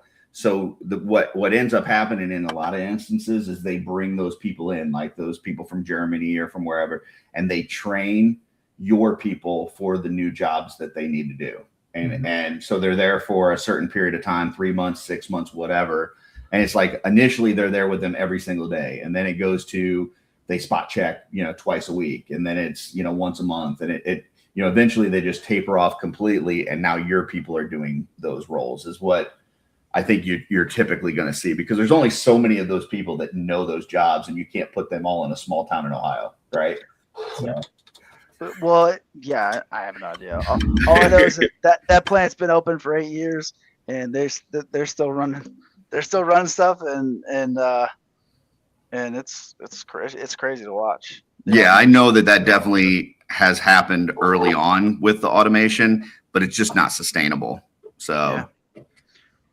But I think to your earlier point, Curtis, if we look back at automation, it's not like anybody saying, "Hey, that was a bad idea," because today in the auto industry we have safer cars, we have higher output, right? Instead of taking longer with a lot more defects, we have machines that do it a lot more consistently. So, yeah, I don't want somebody turning a wrench manually when there's a tool that can do that and make sure that my car is not going to fall apart. Yeah, exactly. And then you can see somebody saying that about their tax accountant, right? Like, hey, I don't want somebody making a mistake. I want, a computer that really knows what it's doing and is consistent in its output to do this for me. Right. Right. Once it's good enough. I know there's a lot of initial pushback. I know, I think it was Jay that was talking about all the hallucination and ChatGPT just being wrong. I mean, that's because, sorry, what was that? No. Okay. I see what you're saying. Go ahead.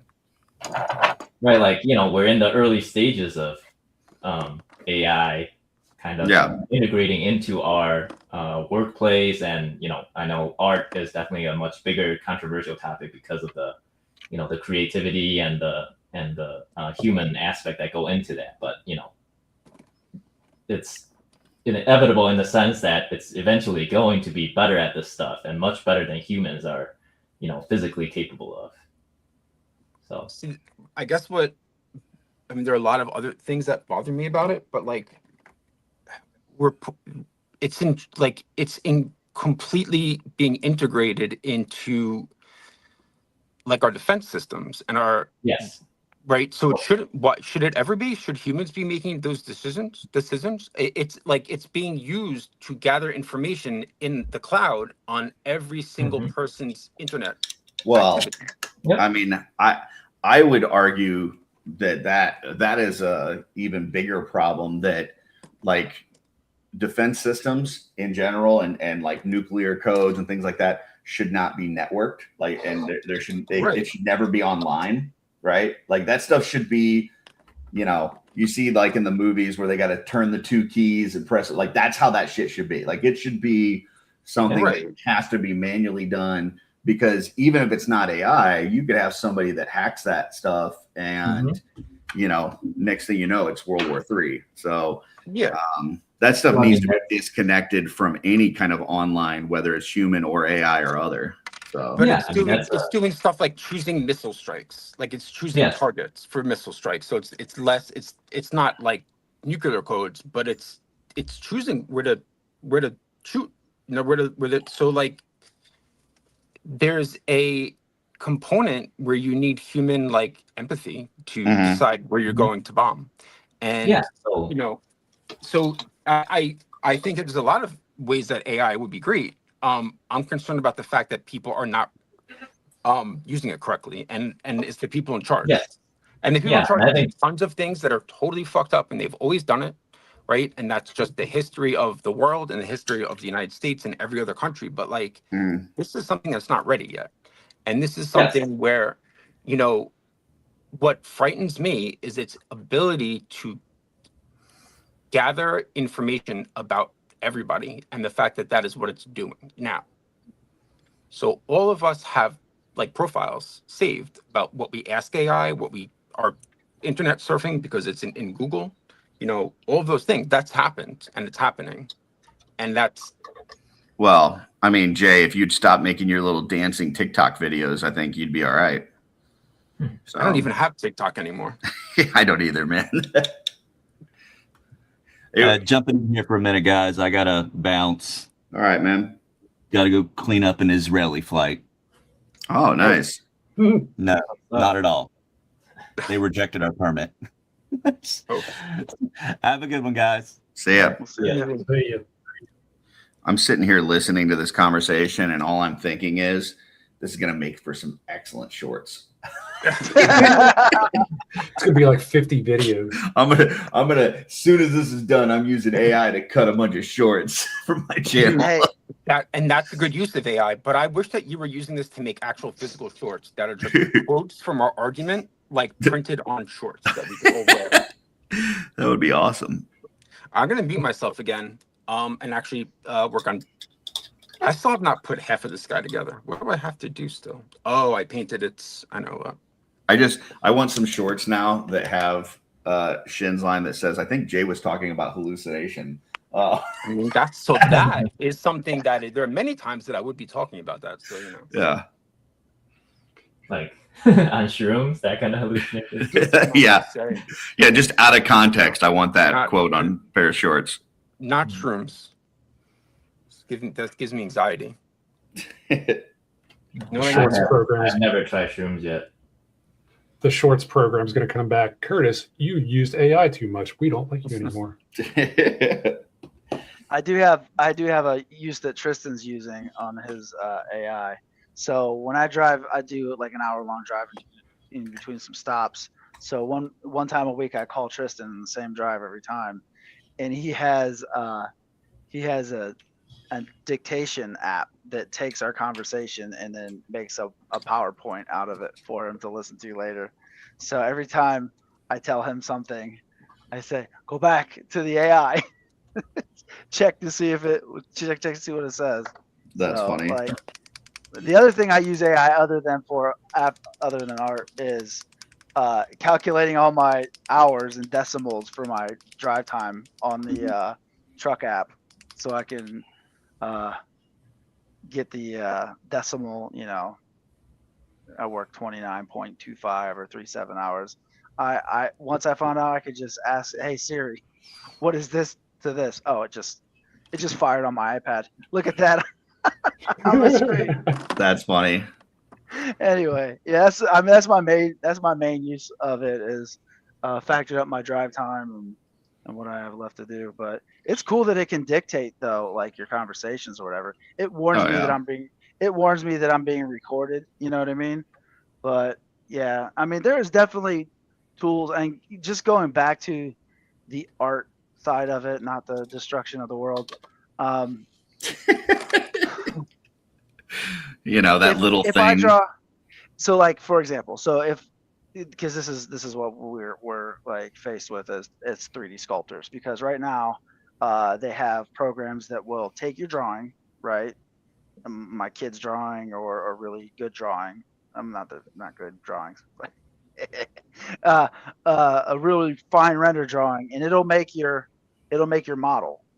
It'll make an image of it, and then it'll turn it into a model. And now the other things that we do is we cut in joints and we cut in all these things. So now these AI models are starting to cut in neck joints and start to do the segmenting. Like this girl, I'm going to spend like a day segmenting her up so I can print her out. So the funny thing is you guys say tool. So if it's your original artwork that you come up with out of your head, and I am a sculptor, right? So then if we put our sculpture into this AI generator, it's not going to make it perfect. And I think somebody talked about that earlier when they were talking about how you have to go back and clean it up, right? Right. So even if that gets us close enough, it's still not going to be our vision permanently. So our final vision, or it's going to get some stuff. So then we would go back over and fix that, right? Or a 3D sculptor, not us, but a 3D sculptor would go over and fix that. So or for example, I do my sculpture and I feed that model into the AI engine, and it does all the details, the poor details that takes hours and hours to do. Like again, this model right here took me a year to do, on and off in different steps.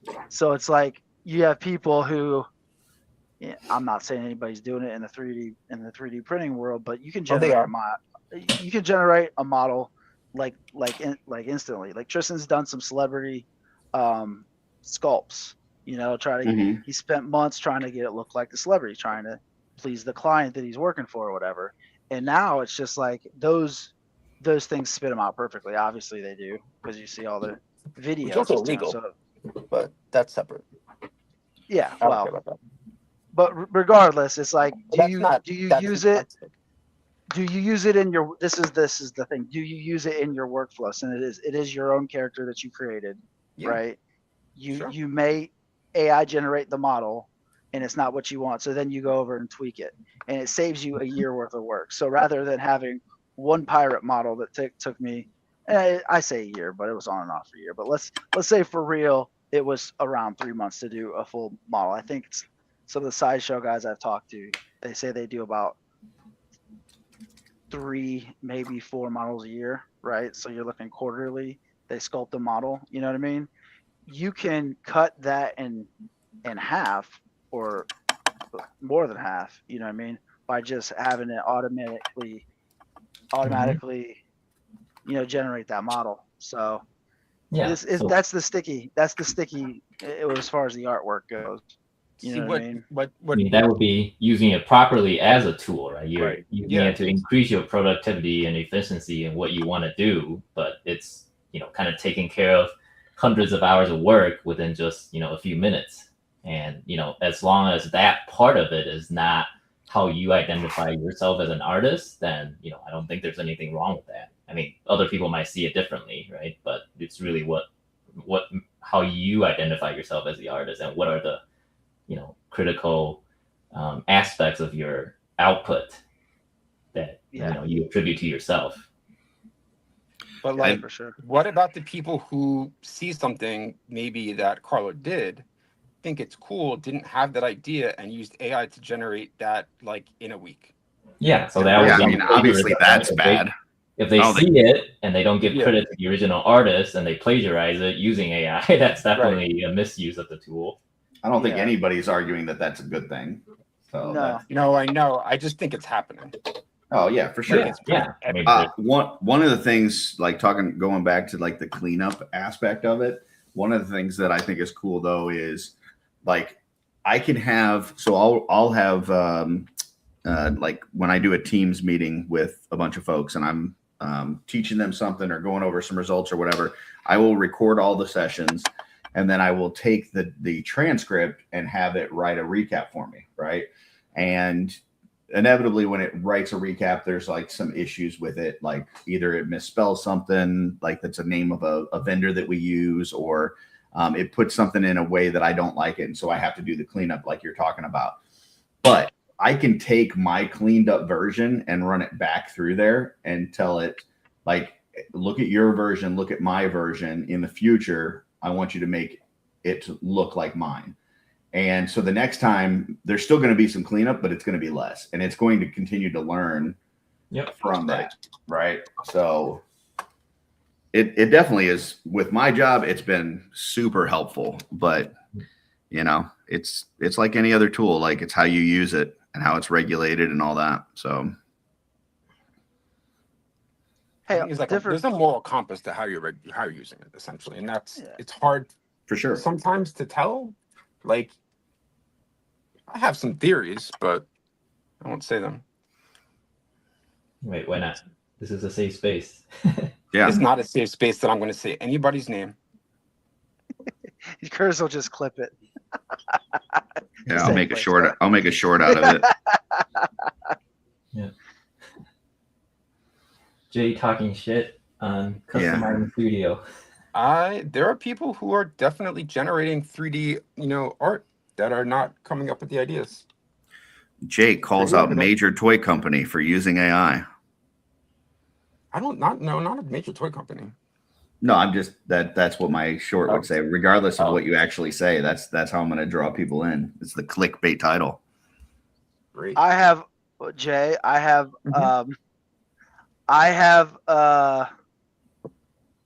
I know what AI looks like. AI looks like. I know speed things come out. So like, yeah, I've definitely sniffing out what you're cooking. I also I just know that people have ideas that are something that somebody else did immediately right after, as though nobody else has done it. And that's something that I found kind of interesting, how quickly you could make something that's a 3D model that somebody's been working on forever, and as though you just had the idea and present it like that. I find to be troubling, and crazy to me that people in the community aren't recognizing it. Like an example. Well, so okay, so I have something to say about that stuff. So everything's been, me and Tristan go back and forth with this all the time. It's like everything's been done. You guys still there? Yep. Okay. Everything's been done. I think the reason why AI can replicate everything so much is because I did that Red Riding Hood specifically because I want to do Red Riding Hood. What did I do? I went to Google and I looked up what does Red Riding Hood's outfit look like, and I get a bunch of slutty Halloween costumes, right? They look stupid, right? So and then your daughter yells at you. Right. No, my son. Like, what are you looking at? Because we share the Google account. Keep it honest, right? But anyway, but then J. Scott Campbell did something right up the same lines, right? Five or six times in the last 6-7 years, however long we've been doing this with Mythic Legions, I did a clown, right? I did a clown 2 years ago. Mm-hmm. Somebody else did a clown that looked super like it. I had no idea that clown existed, right? Had no idea, and it looked very, very similar. So you could look at it as maybe I ripped that guy off, right? But you also don't know if that guy had that thing in the works for the last 6 months or something. Right. So, and for example, I was doing Oni faceplate switch outs, right? I was gonna do it with a plug and all this, and right before, I worked on it for 6 months, and right before that happened, Planetary Dogs dropped it, beat me by a week, beat me by like 2 weeks. So at that point in time, me personally, I try not to step on toes, right? So Jenny, my wife, came from the doll community, and these ladies, if you sew an eyeball on the doll that looks like somebody else's eyeball, they'll rip you to pieces and kick you out of the community. She sewed a leaf on something one time, and it looked too much like somebody else's leaf that she sewed on a jacket or whatever, a hat. So like they ripped not allowed in the doll community. No, but they say you ripped me off, kind of deal, and they fight, real. So like there's been a lot of things. I feel like it happens to us a lot, and I don't know if I'm just hyper aware of it because I don't want to step on people's toes. You know what I mean? Or if people just don't pay attention. Like obviously orcs, goblins, dwarves, everybody's gonna have something that looks like somebody else. And this is my caffeine going. The Mean Joe head that was at Legion Shop, right? That was Mean Joe. Yeah, Jeremy Saba Wilson. did one. Saba did one. Everybody's like, "Is that the Mean Joe head?" And there was back and forth. Like they basically did the same head over. You know what I mean? That had nothing to do with us, right? But I Right. mean, I see it happening, and I think it's just it's just something like, as far as the stuff that we're working on now, my thing is the thing that I make because I want to make it, and my things are going to, if I feel like making the Red Riding Hood, I'll do that. If I do my mine carts, it'll be that. If I go on to do something else that we haven't even thought at, it'll be something else. But at a point in time, it's just like, am I trying to do it for profit, or am I trying to like feed my family off it? That's another thing that you got to look at. Some people are trying to do things as a living, where so what's that? Oh, Jay's back. I don't know what that was. I would say, okay, so there's a lot to unpack there, but that was a caffeine roll. Yeah, no, that's fine. So for instance, like, let's say that somebody puts out a helmet, and the helmet looks a certain way, has a certain style, but it's based on some sort of the historical helmet. And then somebody else puts out a helmet very similar to it. Like, we're all like products of what we grew up with, the movies that we watched, the stories we read, the art that we've seen. So that, like, I don't get too worked up on stuff like that. Yeah, that's more like the reality of the industry, right? Correct. Now, I'll give you two examples of something that I thought was kind of shifty and shady. One is like Wolf King Customs had put out the gnome parts, right? To where they designed them to basically where you're cutting out the forearms and you're cutting out the shins. So like you're removing those parts and then you're plugging these new pieces. Yeah, for mice and for gnomes. And then you're plugging the hands and feet directly into the elbow and the knee, right? Well, that's a unique design. And then somebody within like a few weeks after that basically put out the exact same thing. Okay, now that is a like the way that it's connected. It's not just as a design thing as far as looks. Like, this is how you're building that figure. It's so unique that is just flat out copying. Like, that's not cool. Wasn't there an issue with what's the clown with the stupid hat that I can't stand? That's free Terrifier. No, like in actual like Jester. Yeah, wasn't there an issue with the Jester? I don't think so. I know there's a couple people that put it out. There was a couple people that put a different version out, but once again, that's like, skeletons been around forever. Jester's been around forever. Like that's something I don't get too worked up about. But I'll give you another example that I thought somebody else got worked up about it from what I understood. Yeah, but some people are going to get worked up about everything. I guess another. Let me real quick give you one more example that I think is pretty shitty. You have independent sculptors that are working for companies, right? So you have people out there that they don't. Carlo's doing his own thing. They got their Immortal Collection stuff, but you've got some guys out there that are just freelance all the time. That's all they do is freelance. Mm-hmm. Sure. If I contract you to do a piece for me, a freelance piece, and I have a specific design that I want done, and you do that, and then somebody else comes to you and says, I really like that piece that you did for them. I want the same thing, but I want you to add X, Y, or Z. That's not cool. Like, and that's happened to where, I'm not going to mention the name of the sculptor, but there's a sculptor out there that has done pieces for one company and then had another company come and say, hey, we really like that piece. We think that it's a popular piece. We would like you to do that, but change this one little thing about it. And now you see the exact same sculpt come out with one thing different. That's not cool, in my opinion. That's interesting that happened. I have follow-up questions that I'm not going to ask Yeah. it on air. Go ahead. Um, Okay, that's fine. I'm not Whenever. asking on air. You said you're not going to say. I'm not going to ask for names. But see, I feel like I understand what it is to like make something that has existed, right? Like that Yep. a skeleton and a jester, right? Yep. But when it's like immediately after, that is something that makes me think about the creativity of the person who's making it. Especially Yep. when it's repetitive, that I can't think of the word. It's happened Well, so many times. it's like the difference between something being illegal and something being immoral, right? Like it could not be Right. illegal, Well, that's what but I'm talking about. it's I'm still a talking about shady things being thing. immoral. Yeah.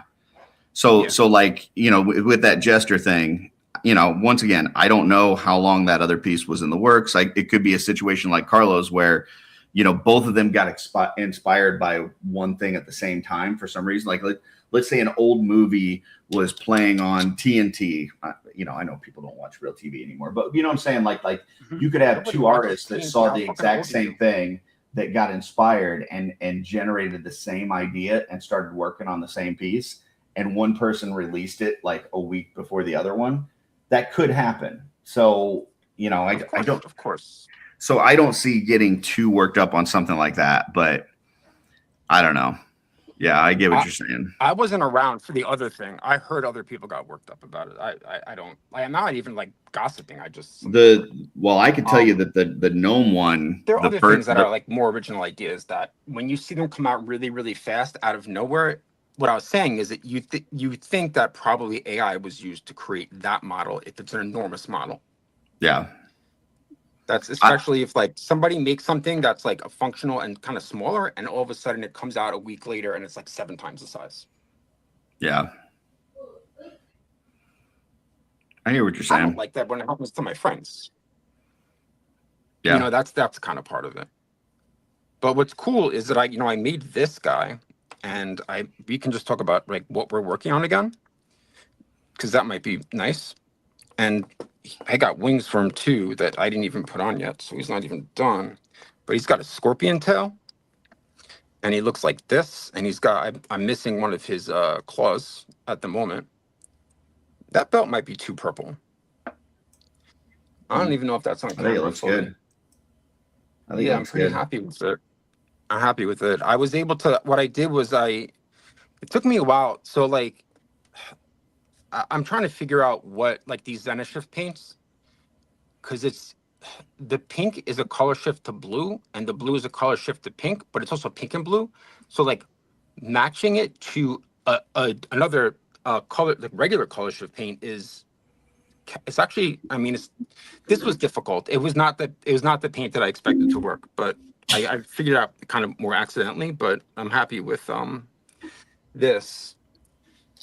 And now I'm going to try it separately on, I'm going to do like Sphexium, but I'm going to add all of these, like these shoulder pads the pauldrons from, I can't think of the name of the aliens now. Praxians? Yeah, the Thraxians and like the legs too, but I'm going to paint it the same color as all the organic stuff. So it's like, this will be part of his body. And see how that comes out. Very cool.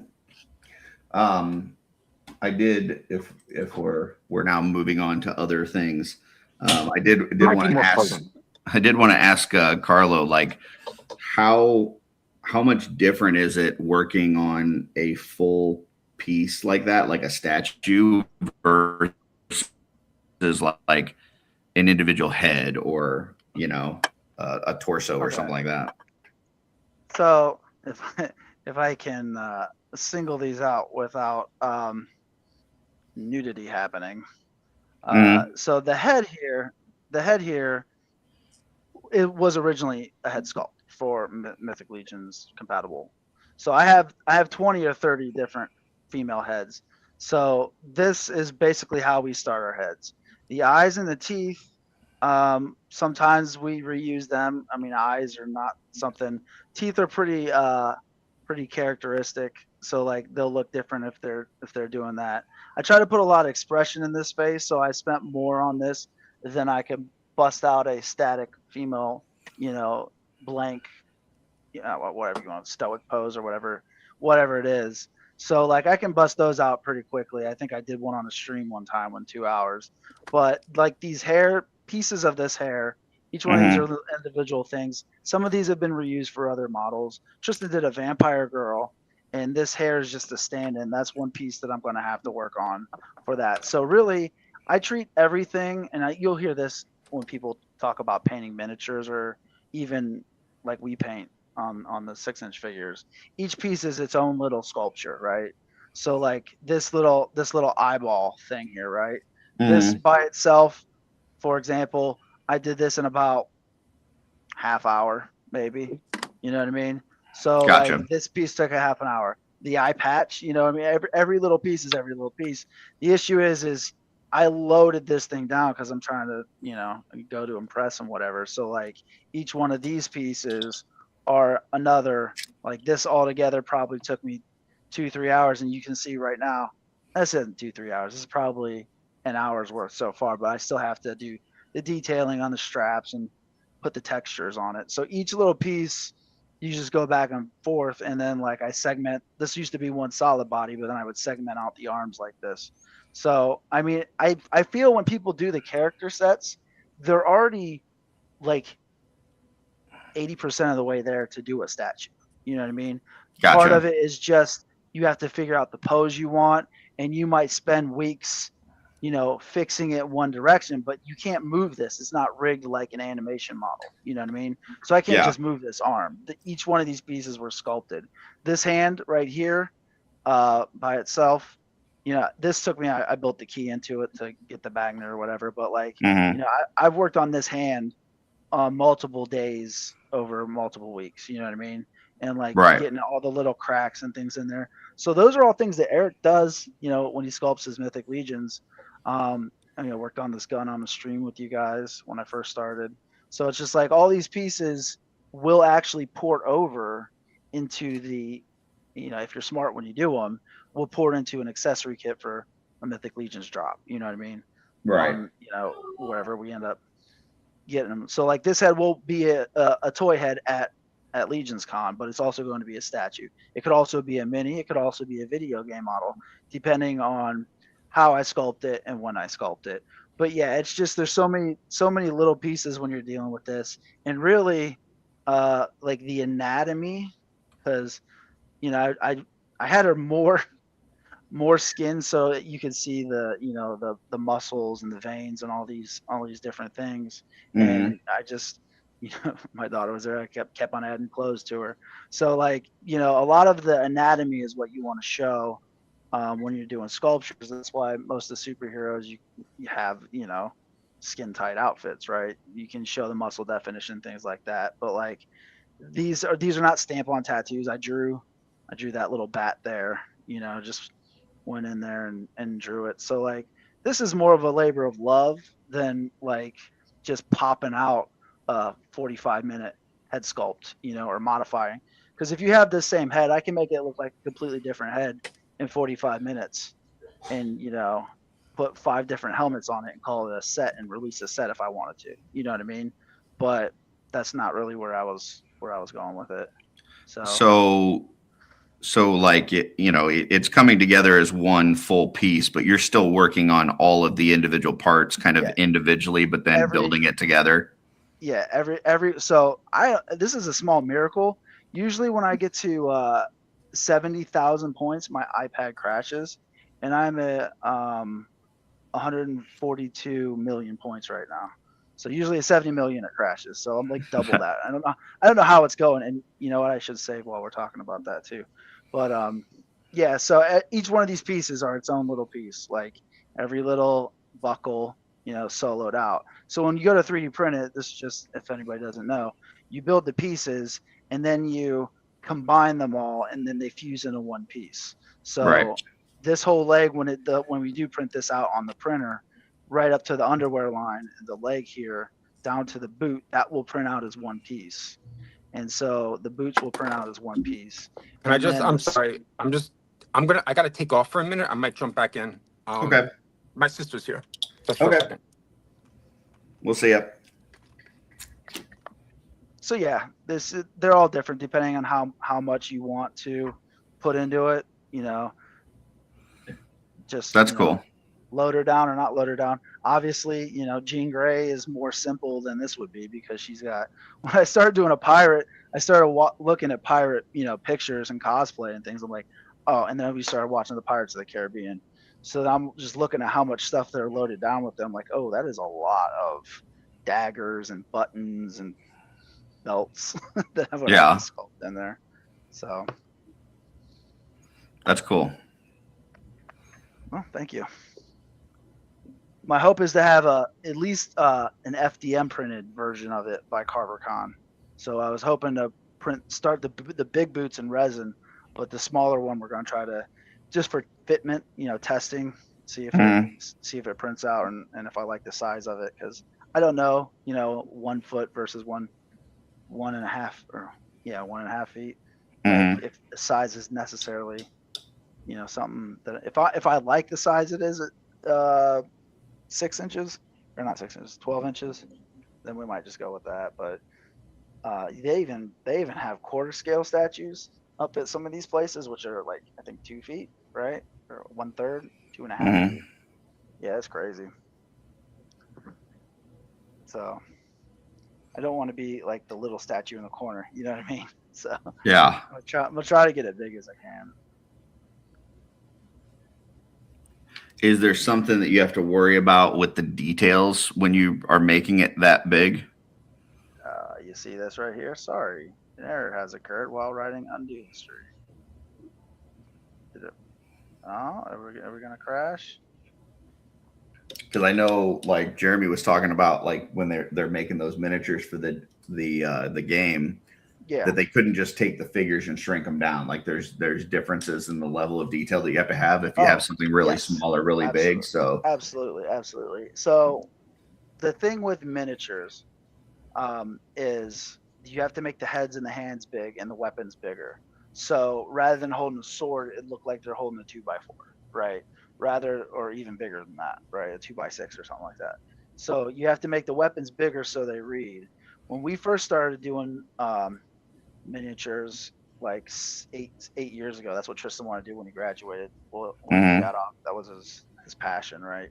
So I was just sculpting normal proportion characters, and then we would get the things from the Games Workshop or whatever store he went to pick up the models. And we looked at them, I'm like, okay, these look way different than ours. And I would always yell at him for his proportions, like, your proportions are just weird. He's like, that's how they're supposed to be. They have a style. I'm like, oh, okay. But so you can't pack that in. Even with the 6-inch heads now that they have like 2K or 4K or 8K screens on these resin printers, you can get pore detail. That little clown head I was talking about earlier, I sculpted pores in his nose, and you can read that on that scale. Just like the new like the Anubis buck or the Gaspar buck, right? You can see the skin detail in that now.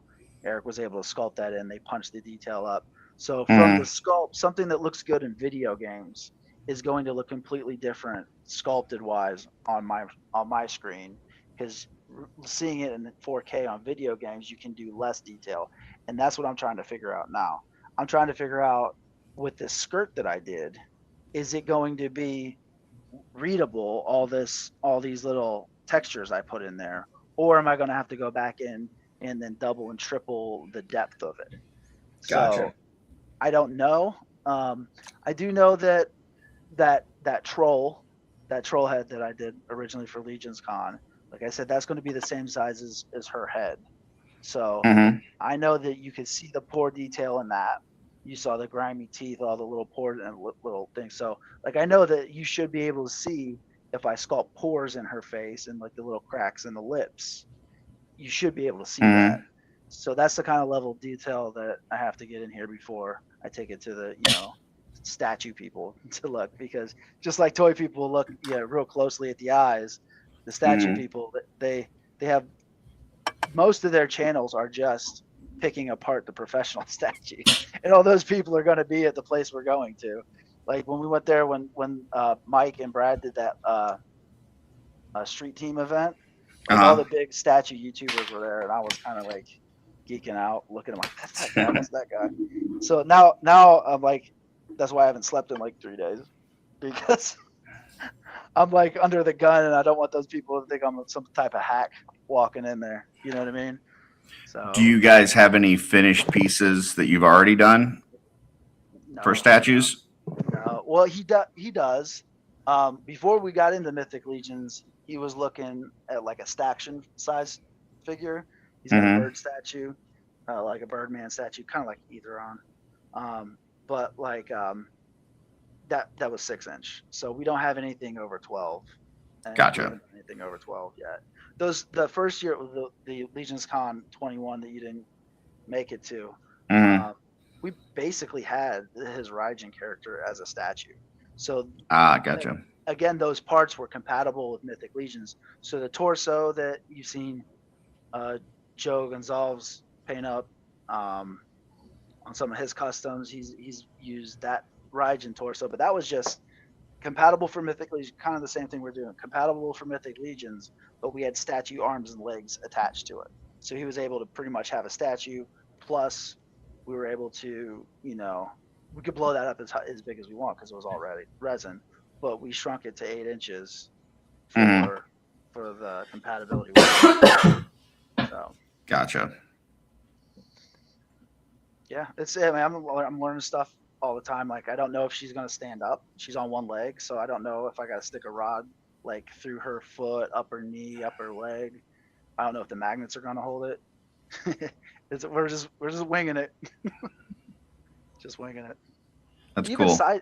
Yes, this is the caffeine still. So even Sideshow, they've had statues where over time they start to droop, and that's made out of that polystone.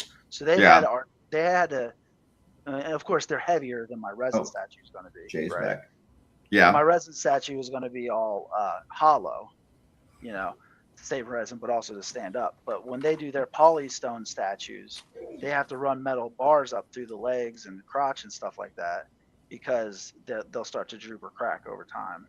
So, and who knows? I mean, I've had pieces for 6 years now, maybe pushing 7 or 8 before we got into Mythic Legions that we printed up, and they're still good. They're not deteriorating or nothing. So, Yeah. My hope is it'll stand. Well, yeah, that would be better than if it didn't. Yeah. Well, that's the other thing. You got to use the right resin because it could crack. You know how brittle some of the resin is. I don't think those people would be as impressed if they walked up to your table and she's just laying on the table. Yeah. I don't know. Like, yeah, this looks really good, but why is it laying down? Oh, because it won't Your stand. job is to stand next to the statues and hold them for the 8-hour show.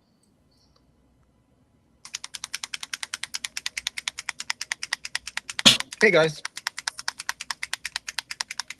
Hey, bud.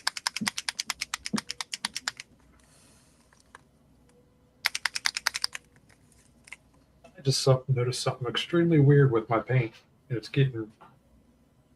Paint's kind of separating. Looks like a nipple. Damn it. There we go. Kind of see it. Looks like a nipple. Random thought for today. I got a question for you guys. I have another customizer friend who's not in the Legions community. He needs to make a laser beam about 8 to 9 inches long. He's trying to figure out something to use. He wants it to be clear so light can shine through it. So, like, straws are out. But would you know of anything long and plastic like that would double as a laser beam? There's the one from one of the gargoyles. That's but it's not fully clear. How many inches? 8 or 9?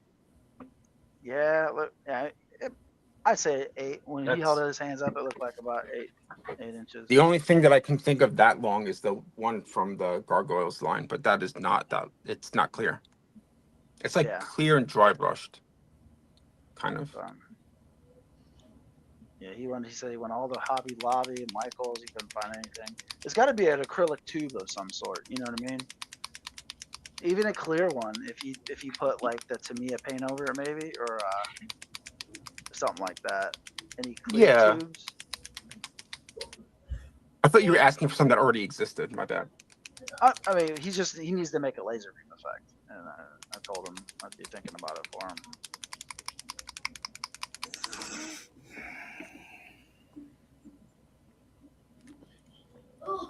There's definitely something that is not remotely intended for action fingers that must exist. I definitely just said action fingers, I think. That works. Yeah, it's like jazz hands. Yeah.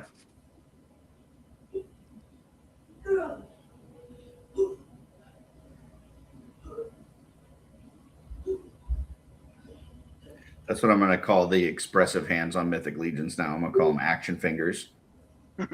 I want credit for that. We need to make a low fidelity shirt, action fingers. Maverick said, what about some plastic rod stock from a plastics manufacturer? I don't know what that is, but I mean, that sounds exactly what we need, but yeah, Curtis. is somebody vomiting? No, I think it's my my son playing Gorilla Tag on VR. He's Oh, outside okay. my door. That would make me vomit if I tried to play it. My kids had that game. Yeah, I can't do it. Yeah. You ever see the videos of people playing VR and they like forget where they are and they like, punch walls or like break their TV or something? Yeah. Yeah. Those were That would, all over the place when VR first came out. Just people falling, crashing into their TV in the living room and stuff. yeah, yeah, right. that That's not with really the common Wiimote. anymore. That is what I would do for sure. That's typically why I only play VR games that you sit down for. We had a VR simulator at work that helped train how to paint, and I did it just for fun to see what rating I would get. And I was doing it for maybe 45 minutes, and then I drove home, and my whole perspective of life, or not life, but like depth perception and color was completely thrown off. Oh yeah. Well, most of you probably aren't going to care about this, but I think Carlo might. We at my Coke bottler are piloting this new technology from this company that is a driving simulator, and like this thing's fucking crazy, man. Like you go into this thing and it completely surrounds you, and it is like you're driving an 18-wheeler. And That's fun. and so they can punch up like any scenario that you can imagine. Like, so the biggest thing that I'm excited for it, we've had, over the time that I've worked there, we've had a few, not a lot, but we've had like 1 or 2 fatalities, mostly related to like black ice.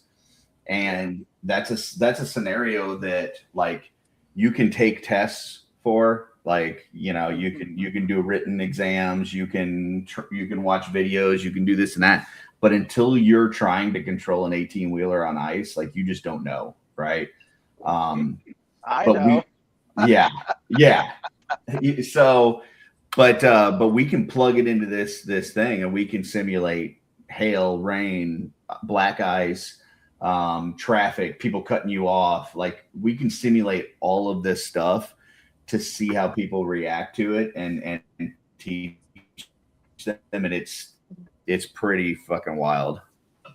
Yeah, I got this simulator on my phone So. where you have a little steering wheel, and you just move it with your finger, left Yeah. and right, and you try to back it into the spots. But yeah, Yeah. that would be so helpful for your drivers, even seasoned drivers to figure that black ice out, because Yeah. I lost. I didn't crash, but I lost it going around a turn with doubles. I was driving doubles, Mhm. 228-foot trailers, doing shuttles back and forth up here in Akron, and I lost it on the black ice. I look out the one window and I see the rear trailer coming up next to me. So then I Oh turn boy. the other way, and then Yeah. it whips the other Jeez. direction, and I see it coming the other direction there. And so yeah, Yeah, that's I rough. also got last year. Was it last year? Maybe. Yeah, two winters ago, I got sideswiped by a car hauler, and on ice, and I kept it together then too. So that would be awesome. Well, the only bad thing is like this simulator takes like right now we currently have it at our one facility and it takes up an entire room like a conference room with Oh, the yeah. amount of shit that you have like it's got different monitors. It's got a monitor in front of you and then it's got monitors on the side and then around the back. So like you are fully immersed in this thing. And our territory is across 3 different states. So we can't just like have everybody come to that facility. So the next phase of the project is they're going to get a box truck where they basically build this simulator inside the box truck. Yeah. And we can travel it around. So we've got 18 different facilities. And like, let's say in October, we just go around and travel to all the facilities and give every driver like a simulation on the black ice and do it like, each year before winter time. So yeah, that'll be pretty freaking awesome.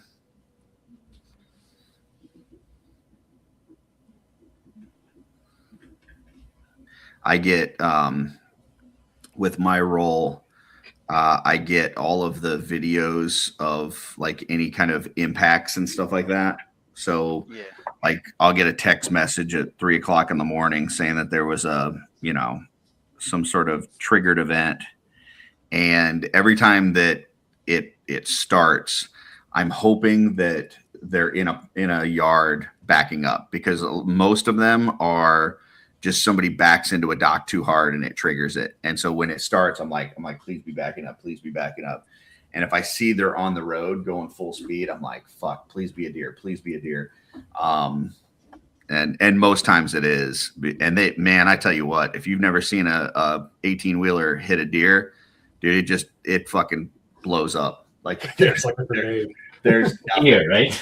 yeah, there is no. It'd be like a person running through tissue paper. That's what it looks like. I hit one that was freshly hit, so it was still alive and warm. Yeah. And it was 7 degrees outside. Mm-hmm. And the thing I looked at, I couldn't avoid it, so I hit it. And I looked in the rear view, and it looked like a smoke bomb went off. Yep. Because all of the heat inside the body exploded. It was like a 30-foot steam explosion. That's crazy. I got back to the yard. I found its tongue in my wheel well.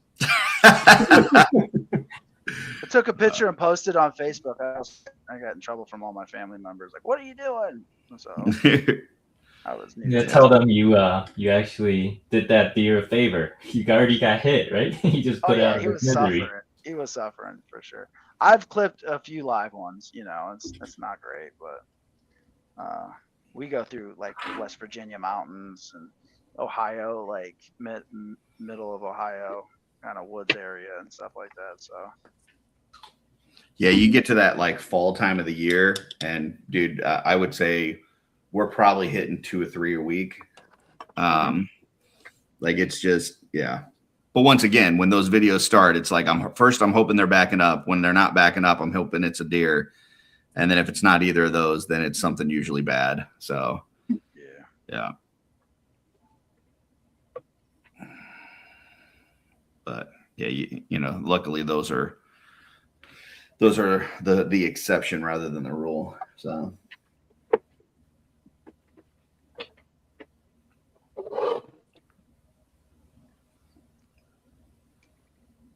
but yeah, those are not fun texts to get.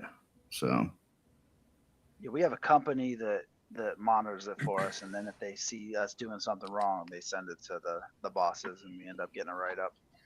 But Yeah, we have our company does something like that. So the company that we work with, if something is triggered, that's like a suspected collision or something, it goes to them first and they monitor it. But if there's a certain thing where if it registers a certain impact, it automatically comes to us so that we're not, there's no delay if we need to get like emergency vehicles there or something like that. right. But for like coaching situations and stuff, yeah, it definitely goes to another company first. Like our supervisors can't just sit there and watch the camera like nonstop. Like that's not a thing. So Well, we got robots running our plant, so we think that our supervisors do sit there and watch us. gotcha. No double fist in the sandwich behind the wheel. That got us in trouble once. Yeah.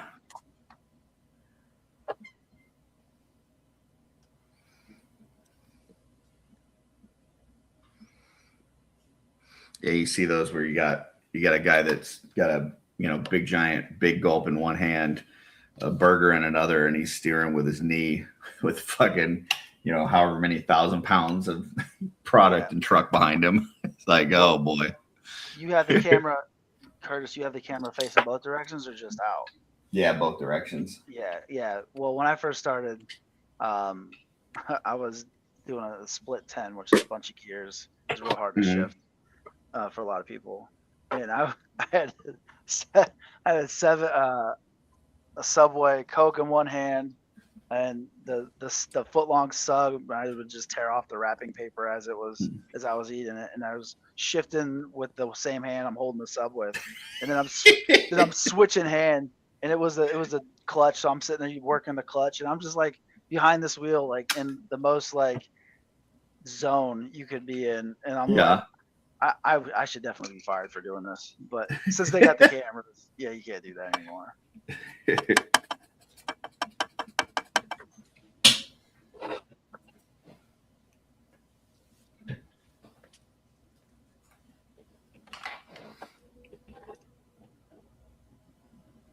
So I need your guys' opinions. Which one do I do first?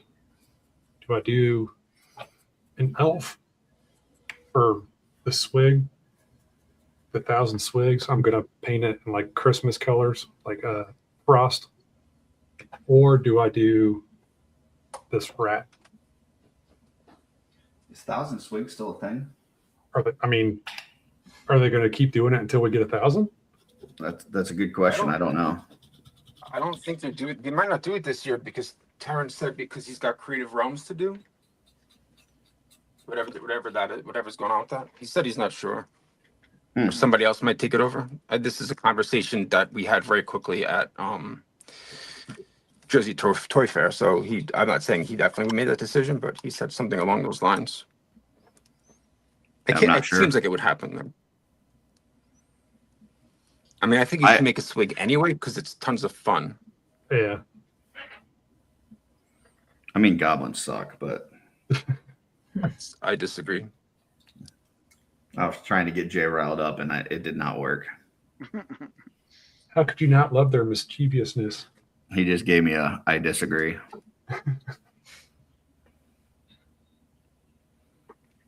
So, like, if I painted this more yellow, do you think this would work as like a custom of a skeleton getting startled out of its body?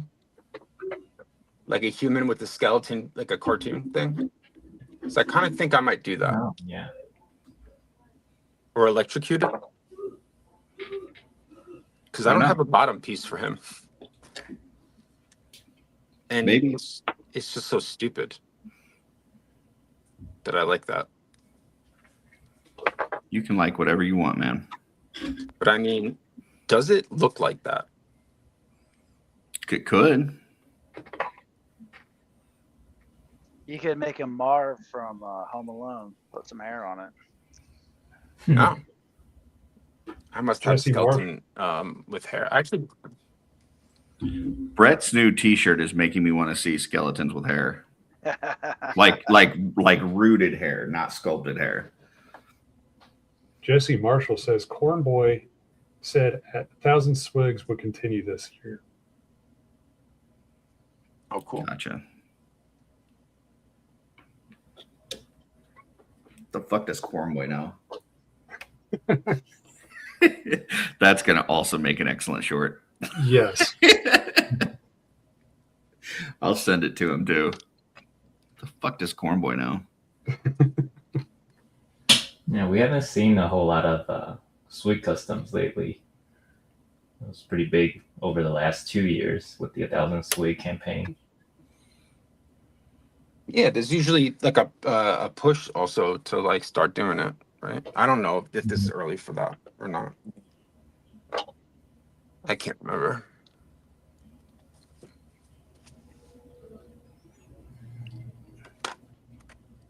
Don't know. Don't know.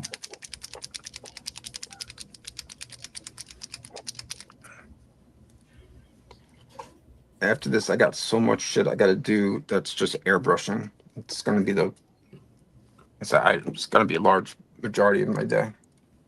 Just talk. In case nice. anybody wondered about the rest of my day, that's well, what it's gonna be. Is this when you use this medium, Jay? Does it have like a? Oh yeah, it does say semi-gloss. Never mind. I just needed to read. Fuck. Do they make one that? Do they make one that's a matte medium? No, no, they don't because it's supposed to have a gloss finish anyhow. It's really just like that's what they put in their bottles. Gotcha. So people had, and I didn't know this because it never occurred to me, but I guess people had been asking for them to just sell the medium that's in their bottles. Mhm. So that's what that is. Gotcha. So if it was, Because I like if it, was but then I always just have to gloss, spray it I don't with. think- Whenever I use it, I have to spray it down with a Mr. Super Clear afterward because it's so fucking glossy. Yeah, right. But it works great for their paints. I mean, I still have to gloss. That's the other Yeah. thing. You got to gloss, it if you use it with actual Turbidor. I wonder if there's a way to cut that gloss like as you're using it. I have some matte mediums. I've never tried to do that. I would imagine you could, though. What are you using it with now? Just like with contrast paints and stuff, I use it. Oh, yeah. What contrast paints are you using? This one Is is it Citadel? Yeah. This one is Their contrast paint is also Magos super purple, glossy. Magos purple. Oh, I've never used that one. Do you like it? That's all right. It's working for what I need for this, but once again, it's just coming out super glossy. So Well, their contrast paints are so glossy, which is one of the reasons there are colors of theirs that I'll use instead of speed paint, but speed paint is super matte in comparison. So even if I use just their contrast paints, I wind up using Mr. Super Clear, like it's really necessary. I use it on everything, but I got a YouTube painting guy I watch that uses that Magos purple for eyes and lips, the corners of the eyes, and he does his lips. with the Magos Really? that's cool. Yeah. interesting. Very interesting. But stupid. Is that like light? That looks like it's lighter than the was it Drucci Violet shade or something? Like that's not what it is. Something like that. The original purple. Well, that's a Right? shade, but yes, it is lighter. Oh, right, that is a shade. So But I did try both of them. I was looking at which one I wanted to use, and it is a little bit lighter than that. that's a paint that I haven't had in forever. That I keep on meaning to buy another Actually, bottle of. I don't think this is going to show here, but let's see. So this was the shade, or this was the shade, and then that was the contrast. So the shade was Got it. like a more bluish, dark bluish purple, and then the contrast was a more reddish purple.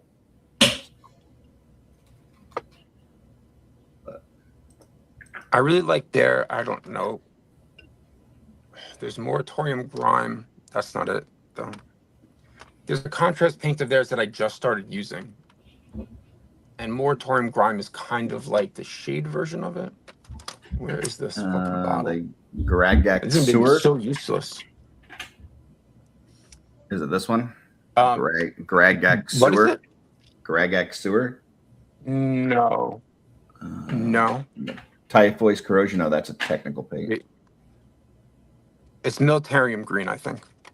Oh, yeah, I wasn't even close. But it doesn't look like camo. It looks like it just makes things look dirty really well. Like on gray, it looks really great. Has like a moss, I guess. Is what I would. Gotcha.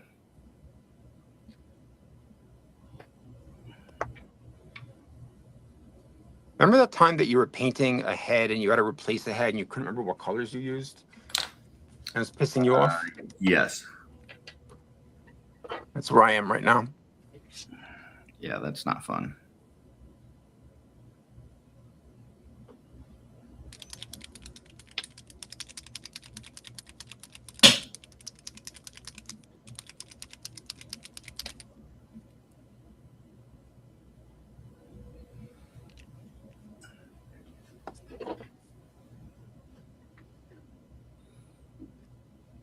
When does...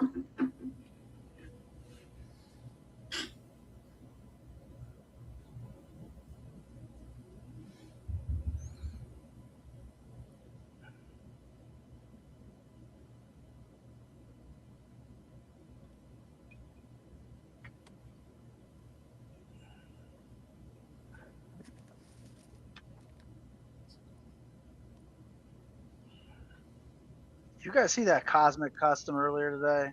It's got the cog parts and he made like a little brain robot out of it. Maverick made it. No, but that sounds amazing. I did not. Oh, it's sweet. Do you know who did it? I was driving. I wasn't actually driving. I was in the car. Are you talking What's about that? the one that Maverick did? I don't know if it was Maverick or not. Was it he's in the painted? chat. No, it was like the brain. It looked like it was the brain from Thanos. It was the cog parts, but like all differently put together. Yeah, I that was, almost thought, That was Maverick. was that Maverick? Yeah. It was sweet, man.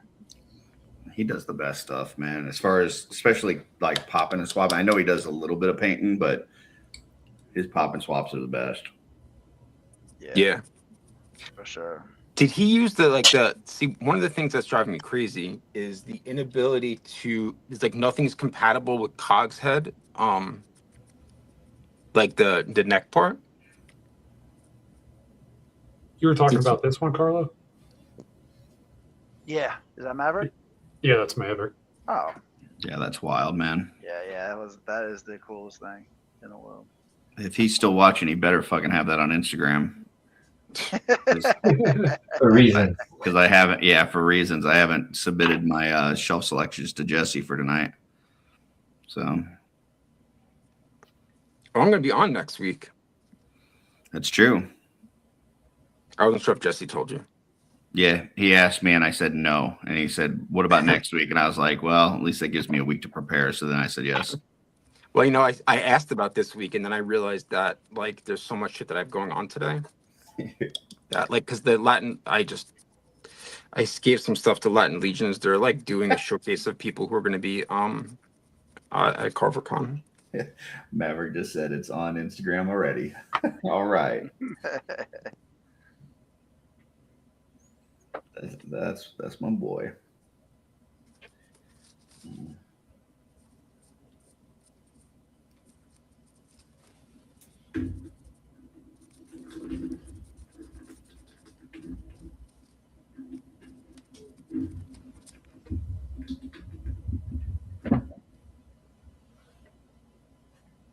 Yeah, I thought that was like a third-party torso when I looked at it at first. Couldn't even place the parts. It was so crazy. I got to look at that and see how he did the attachment for the neck, or if he just used a different. Because I have two cogs, and like the only thing you could really fuck around and kind of make some like like adjustments to it, but It'd be Well, nice you can to use not the have to do Velox. that. You can use the Velox spear neck. in Yeah, there. That you whole thing can, will but pull then what do you out. do with the Velux? What do you do with the Velux spear body that you took that off of? Yeah. So, and it's the same thing with what's his name, the guy with the green head. Yeah. Orvar. Yeah. Yeah, I I do mean- really wish they would have included some extra necks with those. And I think I even heard Yeah. Jeremy say something like that they would probably do that in the future. See, yeah, I hope so. I really like Cog because Cog has that extended torso, and it's that mid piece that the other figures have, but the sculpting is so cool and it's hidden on the other figures. Like, I don't have Cog here, so I have Orvar, and so this piece, right? I love the sculpting on this, but you can barely see it, and on Cog, it's like twice as big. That's the end of that story, but I think it's really badass. That's one of my favorite parts of these figures, and I was excited when I was painting them, and then I realized when I was put one of them back together, I was like, "Fuck, you can't even see this shit." I spent so much time on this. Terrible day. Sometimes I start talking, and then I like there's so much silence that I don't know if people expect me to continue, but I don't. It's just a very short story. So then fucking I don't know what I'm saying. I'm tired.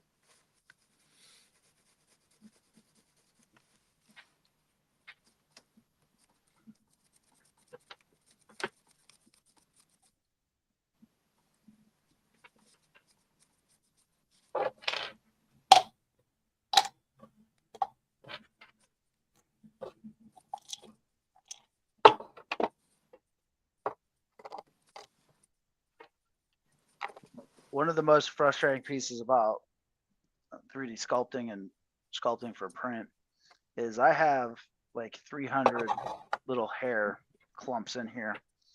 And if there's a gap in any of those clumps, like I didn't press them solidly up against each other, it could have resin explode.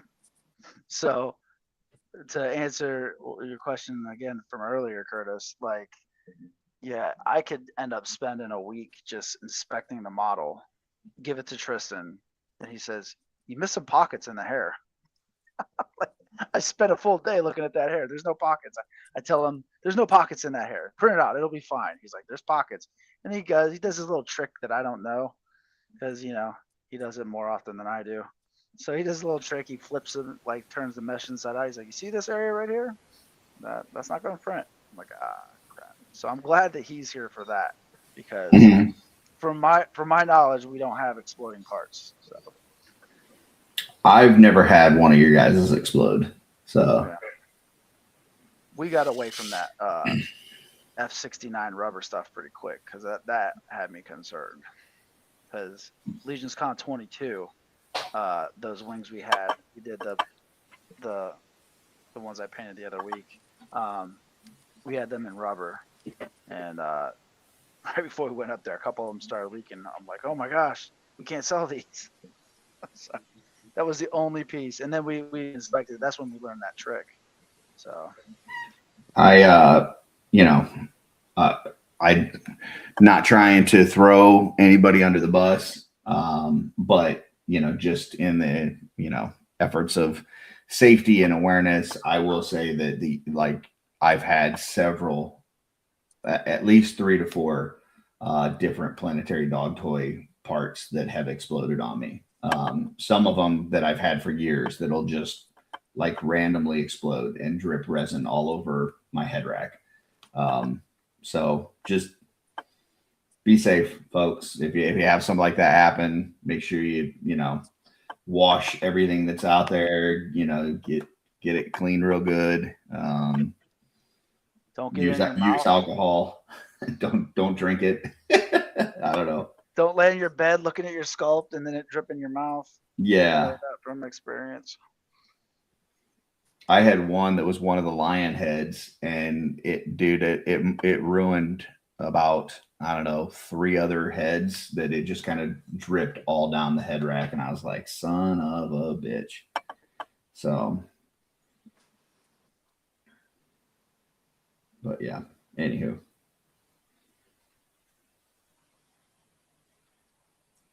I said, just be safe. Get yourself a UV flashlight. Oh, I got a big one from AutoZone the other day. I'm hoping that thing does some work. Yeah, even if something's just tacky, hit it with the little, either throw it out in the sun or hit it with the UV flashlight. So Can you use a regular UV light for that? yeah, They're all different wattages, but I've seen people put them under nail lights. Like if it's you're just trying to Yeah, fill onto a right. head. We have the wash and cure station.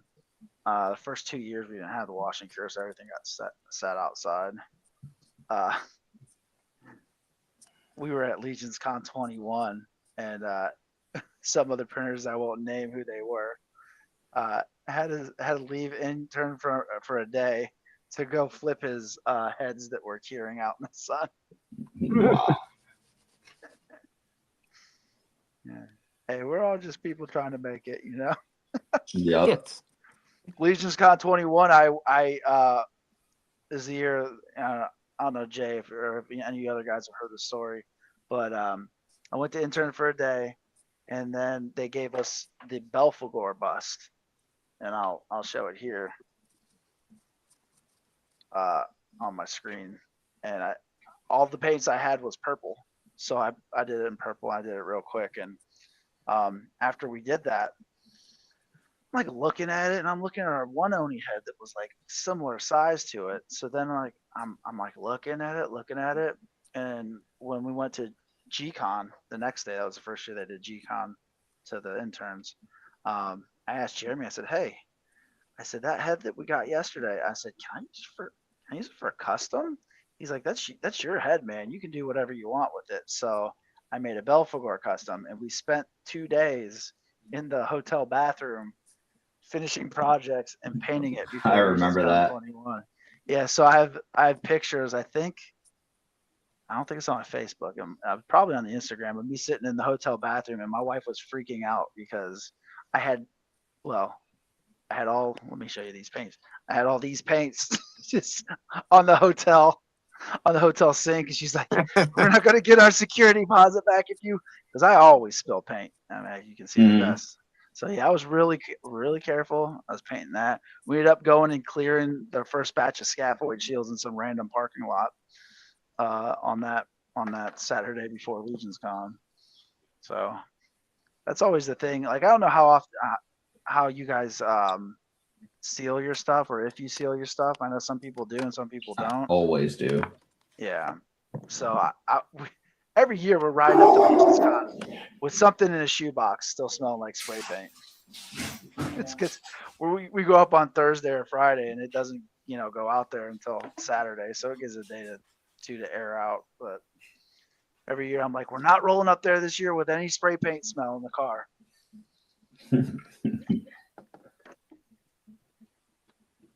That's funny. I know Jordan, like anytime that they go to a show, like two things that he always brings, like they bring a bunch of paints and stuff. They usually sit around and paint, but two things that he will always have on him is Chaos Black's primer and some Mr. Super Clear matte finish. Like those, he will always have that on him. Oh yeah.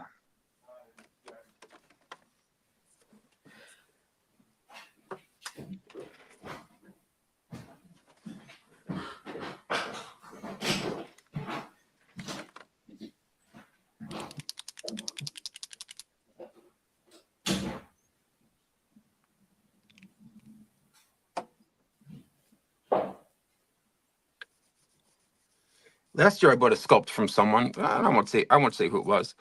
And he's like, oh yeah, I just printed these all in my room. I was like, well, it's a dope sculpt. I'll buy it. It's not somebody I really know terribly well. It's like friend of friends. And I came home with it, and I opened it, and that shit was soaking wet inside. And I was like, I just threw it out. Like, it's a really cool sculpt. And I was just like, I'm annoyed that this is how things are. Just don't print shit in your room if you aren't going to even fucking cure it. Like, it was like, you didn't even try. Well, also don't print shit in an enclosed space anyway. That's not good. Yeah. Not resin printing for sure. Keep it off your kitchen counter. Yeah.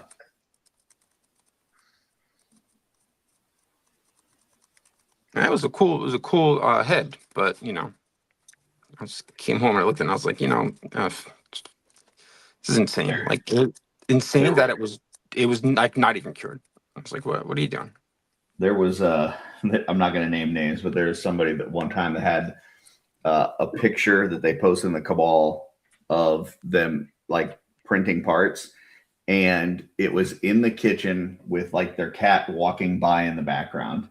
And it's like, dude, this is not going to go well for you in the comments. Like, just not good. Don't print in your kitchen, folks. It can't be too toxic because I have it in the garage and it's all around the mice in the garage. And the mice are still there. They're not dying from it. So that's my little science experiment. I might have less mice in the garage though. I think right now my garage isn't ventilated a lot. And usually I open the door when I'm doing the printing a lot, but I think Tristan's in there handling it. So I haven't went out there in about a week or so. All the parts are in here now and they're all dry and clean, but the garage has not the exhaust fan it needs to have, but that was a project for after these next few conventions. We've been having a mouse problem in the house lately, which is fucking sucks. But I don't know. We've looked everywhere. We can't find where the fuck they were getting in, but I think Darla's like trapped several of them at this point. Because once again, I don't touch stuff like that. So that's a Darla thing. So I tried the safe release trap. They just don't take it. I put the peanut butter, I put everything in there I'm supposed to put in. They don't take the safety. I'm like, I'm trying to save you. You know what I mean? And so then I just ordered the little things that like you plug into the outlet that are supposed to like keep them away. I don't know if they'll work or not, but we'll see. Yeah. Like it's some sort of ultrasonic sound or something that you just plug it into the outlet and it's supposed to deter them, but I don't know. I guess we'll find out. So I did catch one in the glue trap, right? Yeah. And this guy was stuck good. So it's like, do you put it out of its misery, or Jenny just likes to throw them in the garbage while they're stuck on the glue trap? And I'm like, you just put it out of its misery. They will eat their feet off trying to get out of the trap. So listen, this is part of the story. So I Googled, how do you free them from the glue trap, right? Well, you dump like Crisco oil on it. So I have this thing in a little shoebox. I take it to my work so it doesn't get back in my house. So I'm riding with it in my passenger seat. This thing's stuck to the glue trap. And I drowned this thing in Crisco oil, and it got itself off of the trap. I'm sure its back two legs were broken. I don't think that thing was running with all four legs when it got off the trap, but it got into the woods. So that was my success story. So we had, when I was working with Target, we would have these AIB inspections, which is the American Institute of Baking.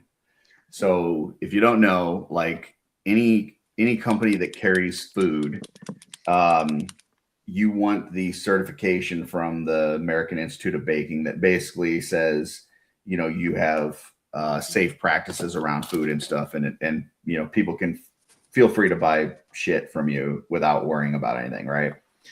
So AIB comes in for an inspection, and we had a problem with birds getting into the warehouse. Like they would just get in and kind of live in the rafters and all this kind of stuff. And they were like, you need to get rid of these birds. And so our maintenance team decided to put out poison traps for them, right, to kill them. And so then somebody called like Animal Protection Services or something, and they came in and said, you can't use poison. Like you've got to use like these glue traps, right? So we decided to use the glue traps. So they put these traps and they worked and they caught the birds. But then the maintenance guys would just like go to the back door and like go to pull the bird off of the trap, and it would just rip its legs off. and then they would just toss it out one of the doors. And so you just had this pile of legless birds out there. And it was like, well, this is much more humane than the poison, for sure.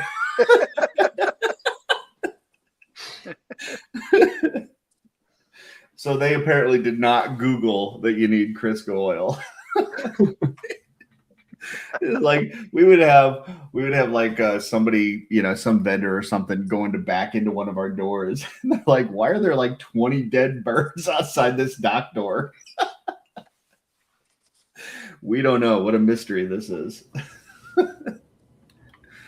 There you go. That cracked me up, man. Yeah. Not just dead birds, legless birds. Yeah. Well, I mean, they would still be alive for a while, but eventually, eventually it would catch up with them. One last flight. Yeah, you can only go legless for so long before you just, you're not eating, you're bleeding out your leg holes.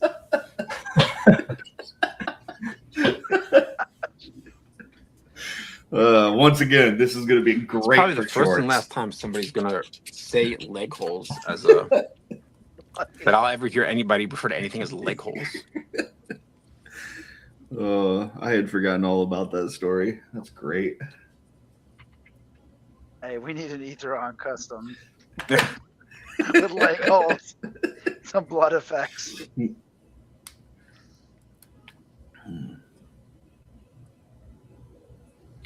Use the Red Death blood. You can use the Red Death blood. Yeah. The clock. Yeah. Yeah.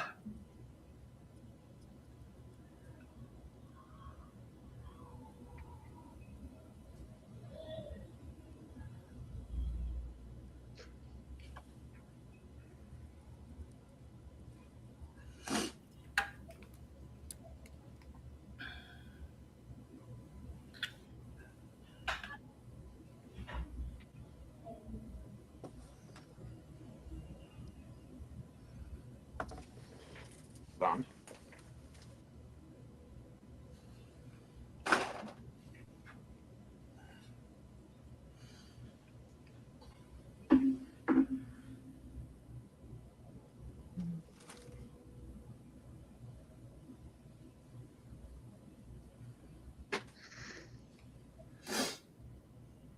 Fuck. Oh my I goodness. definitely had the original of this head. Yeah. Oh my goodness. Yeah. Freak says, "How's us cleaning today is infested with What dead. happened? Currently spraying myself off with a power washer." Yeah, that's not cool. I would probably have to just light myself on fire.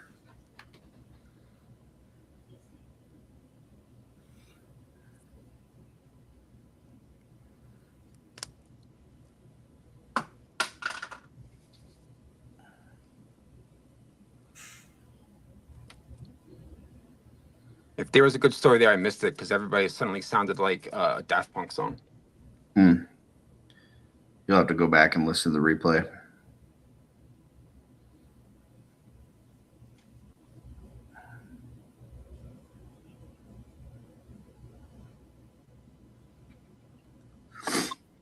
All right.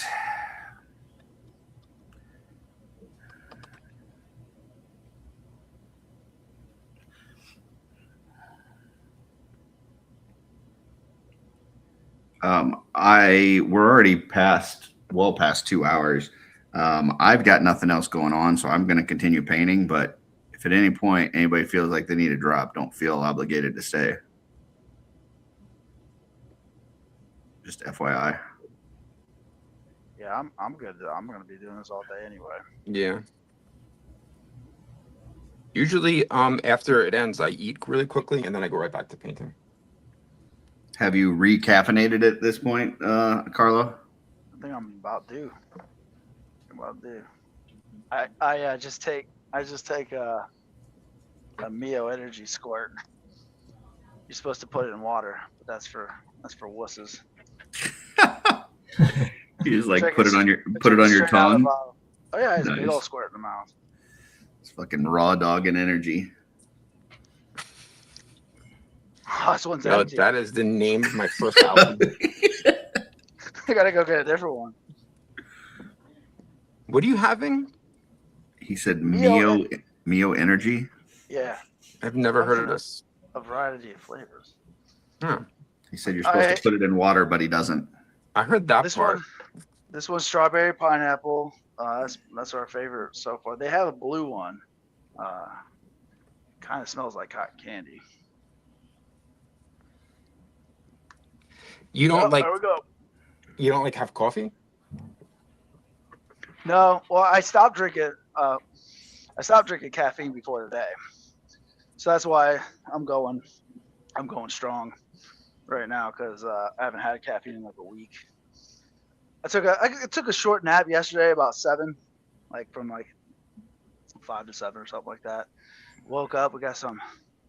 It's my cheat weekend here, so we got some Taco Bell. I had a Baja Blast, and I've been up since then. Right now, his brain has no idea what's going on, but it loves it. Oh my heart will start fluttering in just a minute. That was a big squirt. They say the 5-hour energy don't give you a crash. It does. I crash off of it, but it's probably because I don't eat enough when I take it. The 5-hour energy is a marvel. I don't understand how it works as well as it does, because like if I'm driving home from Legion's Con and we got like a 14.5-hour drive, but sometimes it ends up being more like, 19, 20 hours, depending on how many times you have to stop for gas and shit like that.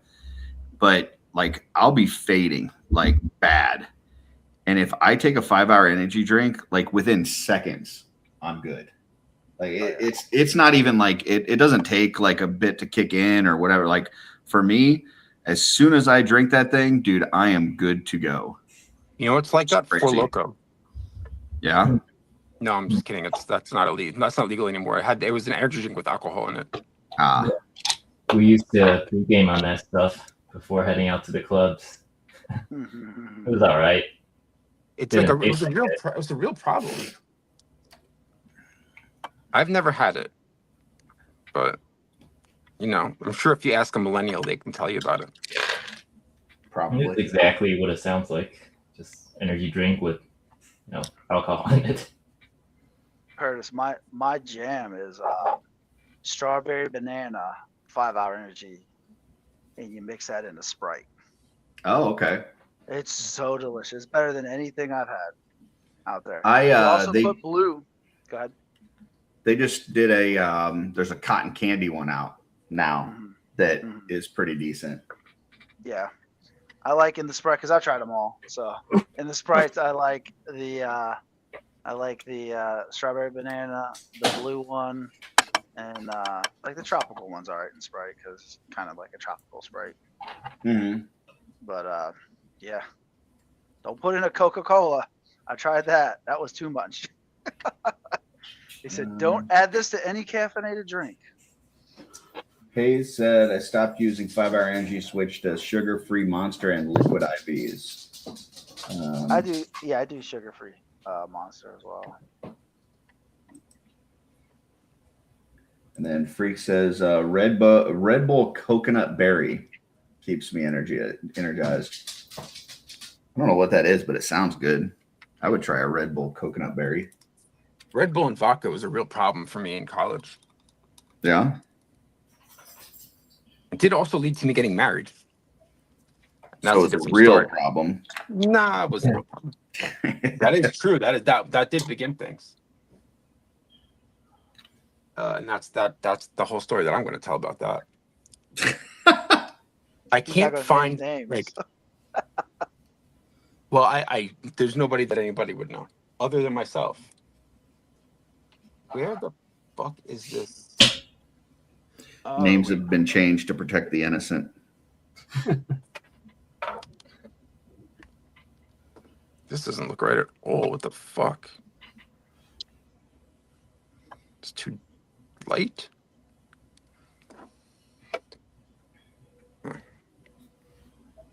That's annoying.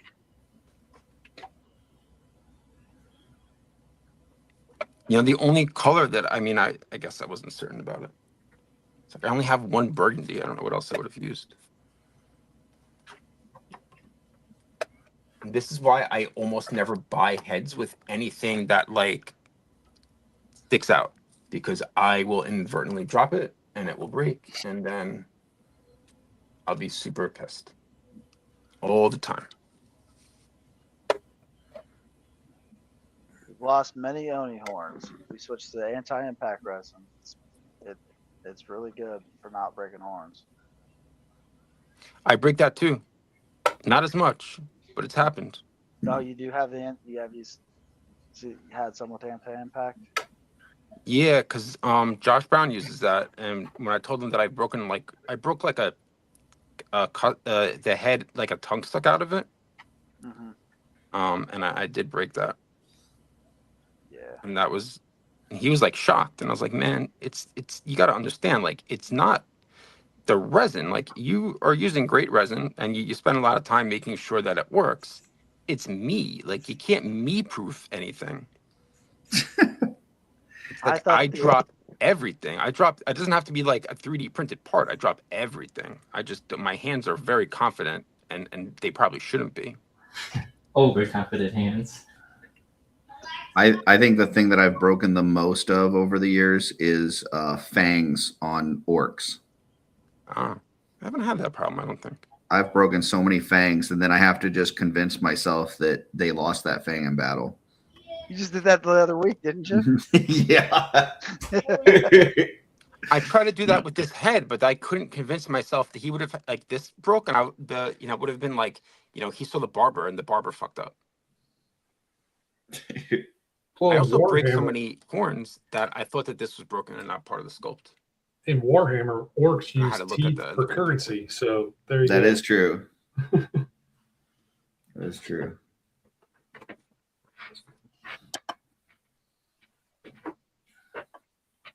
I didn't hear that. What did you say?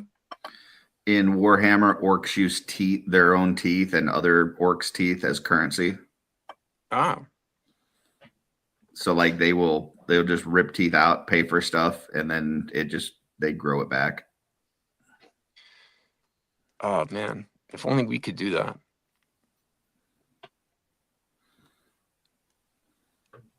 I'd love to grow my own currency in my mouth.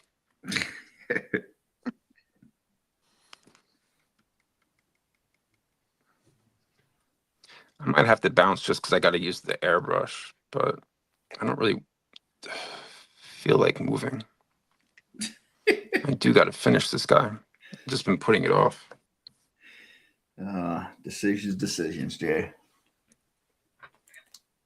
Well, I'm working on another bat like crawler, and I have like the Timea, like the tape coming tomorrow, so I need to finish everything because that taping everything off, and there's one more step, and then it needs to be done. So, like, this is where I am now.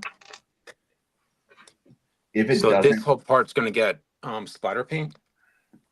If it doesn't come tomorrow, can you do a video? I need to finish everything that surrounds it, so that I don't want to. Once it's splatter painted, I don't want to go back and fix anything after that. If that tape doesn't arrive tomorrow, can you And do it's a like video? been a cursed project. I've had so many problems with it. I've had to sand down parts. What? All right, I'm just gonna stop. I didn't hear anything that happened. I know. Yeah. It's fine. If it doesn't come tomorrow, Can you do a video? I don't know. Because he had that thing last year where he was waiting on like an airbrush and some like paint and stuff to arrive for Legion's Con, and then it didn't arrive for like 2-3 days in a row. I literally hear just like beep bop beep. He kept doing videos about how pissed off he was. It was awesome. he can't hear you at all, Curtis. Yeah. I know. I It's fine. heard Carlo. Like what'll Okay. happen is like one person goes out only, I think. I don't know how that works. but like it sounds like the end of the song "Harder, Faster, Stronger" by Daft Punk sometimes, and it's like everybody's like in like a voice modulator, and it's kind of great. Like you guys can start a really great electro band. Sweet. Electro band called Mythic Madness. There you go. And these are the reasons why I love Jay. Very niche market.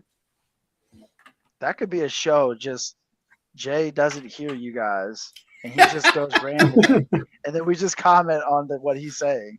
Yeah. That's like my least favorite thing about what happens. It happened so many times today, and I just think like everybody's quiet, so I have to keep talking as though everybody's waiting for me to get to a point. But really, it's just that everybody is also talking, and I just, obviously, I don't have to finish that sentence. One of these days, Jay's going to get so upset that he actually just gets a computer to use for this. I have one, but I mean, I guess I could use it. Oh, you heard him that time. Yeah, it's like in and out. In and out. Yeah. I feel like it depends on how many people are speaking at once. I don't know if that is true or really makes any sense. I'm not a scientist or a programmer. You're not? I don't know what I have to paint right now. He didn't hear you. He's a turbo dork Renaissance man, is what he is. I am a Yeah. Renaissance man. I actually am from the Renaissance and time traveled. It's a real culture shock for me. I can see that.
All right, we're closing in on 3 hours. We got about 8 minutes till the 3 hour mark. So I think that'll be a good stopping point. Just Yeah, I was gonna say I'm starving, so I'm about to get angry.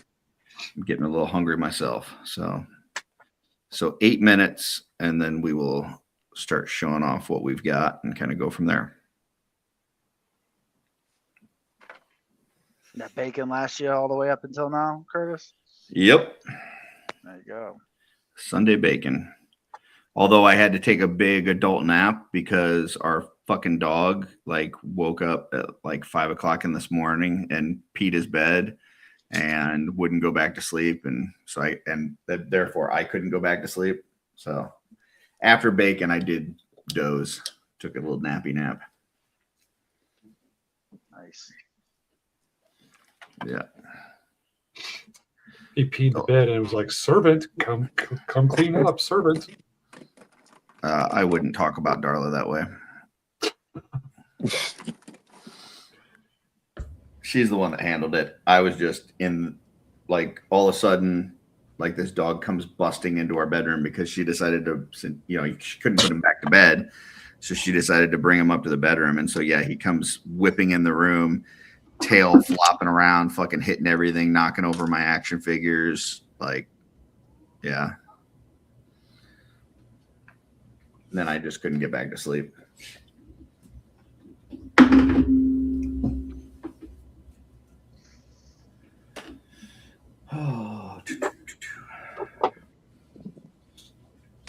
I don't think that I'm going to have anything. We've painted for 3 hours, and I don't think I'm going to have anything to show for it. Like I've got no finished pieces. So Where that'll was be the head It's from? finished. this one. Yeah, The big- not Joker? big- Oh, no, the demon. Yeah. This is from Billy. yeah, that's sweet. Yeah. Is it just a wall mounted thing, or is there a throne attached to it, or is it just? I drilled a hole in the back to kind of mount it to a wall, but yeah, whatever. I think it's supposed to just be like a display kind of piece, but Yeah, that's sweet. I kind of envision this going into like so it's supposed to be a demon, but Darla doesn't like demons, and so I tried to paint it as a vampire instead because it's got fangs. So I kind of envision this going into an Alithia display for somebody. That's cool. And you know, I mentioned yesterday, but don't anybody say anything. But I'm actually going to send this to Cloud when I'm done. So Oh, nice. yeah.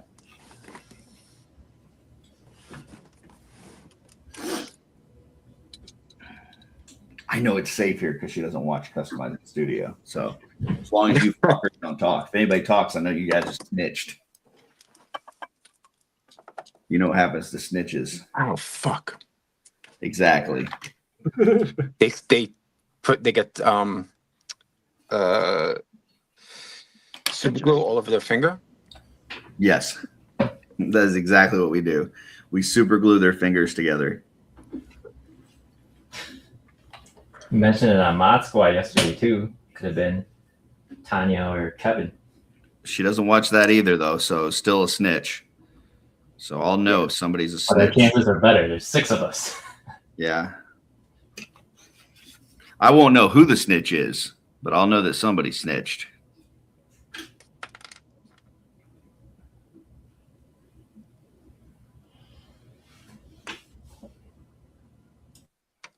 I don't know if there's a more annoying piece in this entire line than these fucking things that have to go into the top of the bone wings. I would say those are definitely up there. Another piece for me is the little Sphexian arms. I don't fucking like those. Yep, that's absolutely. Yeah, I can never get those to stay.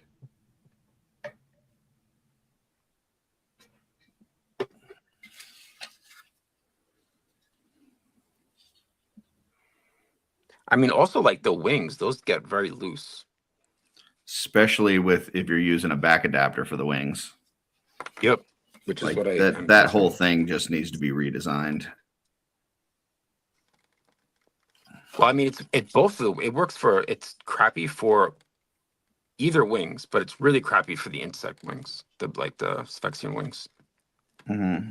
Did you guys ever see how we did our wings? We have a whole separate piece that plugs into the middle port of the back adapter. So you got where the back adapter, the square part, or Yeah. and like they could do something along those lines where it would still allow the wings to articulate, but kind of cradle it a little bit.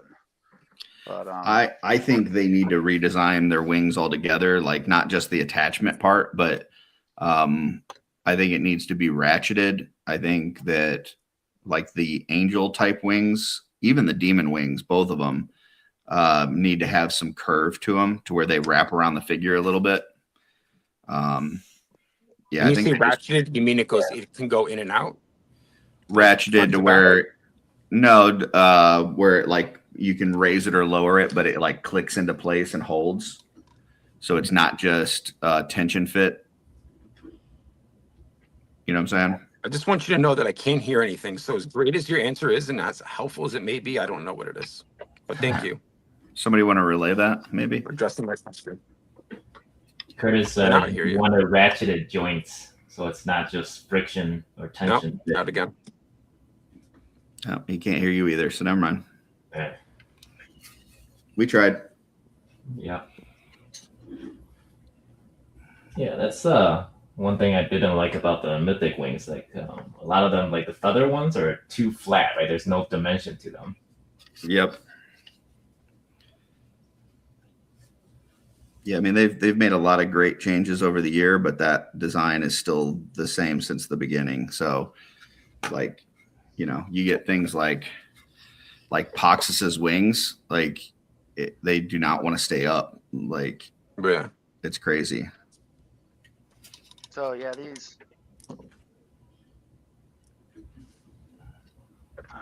right here are like our back adapter. So this goes into that, and this goes into the two back ports. And then the wing here will sit in like that, so it like cradles it in there pretty tightly.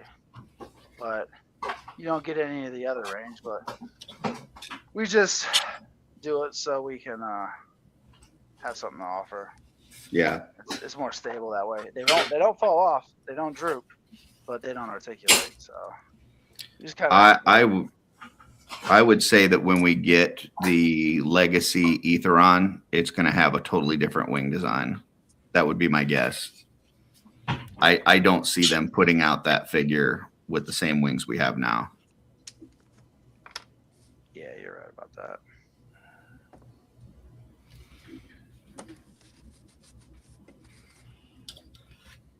Like if you look at the that Fish Toys, they did the Pegasus that's on pre-order right now. Like the way that those wings curve and kind of wrap around a little bit around the figure, it looks really, really good. They said we're doing. Jeremy, was it Jeremy? Somebody said that they're gonna definitely be doing Pegasus at some point in time. Yeah. Yeah, he said something along the lines of like that's definitely something we'll get around to. So then it's just a matter of when, Jeremy, when. It'll be like the dragon 10 years from now. 10 years from now.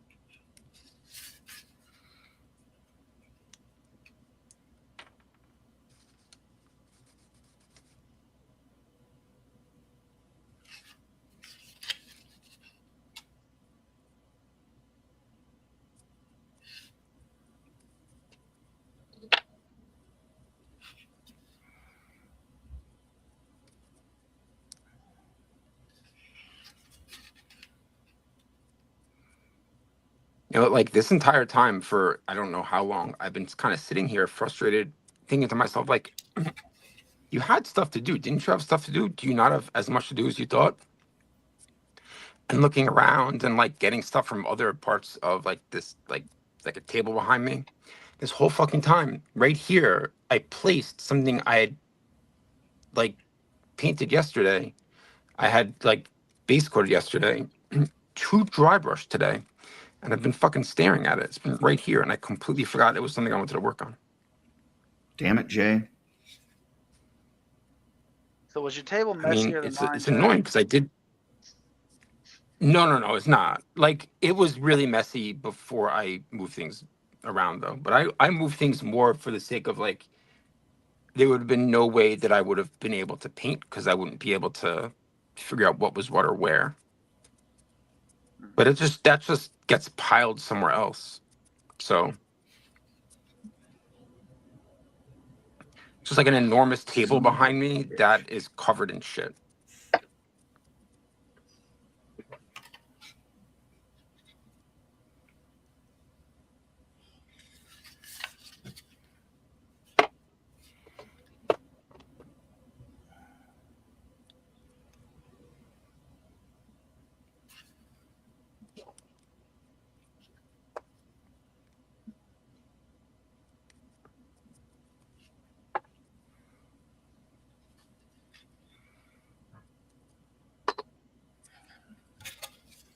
You're having Josh Brown on, Curtis, right, in 2 weeks?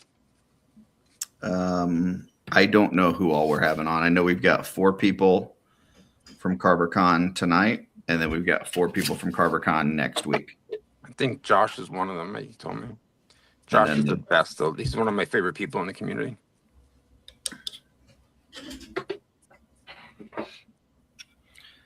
I also know that I said that we would be stopping right now, but then I'm actually in the middle of something. So give me just a minute or a few minutes.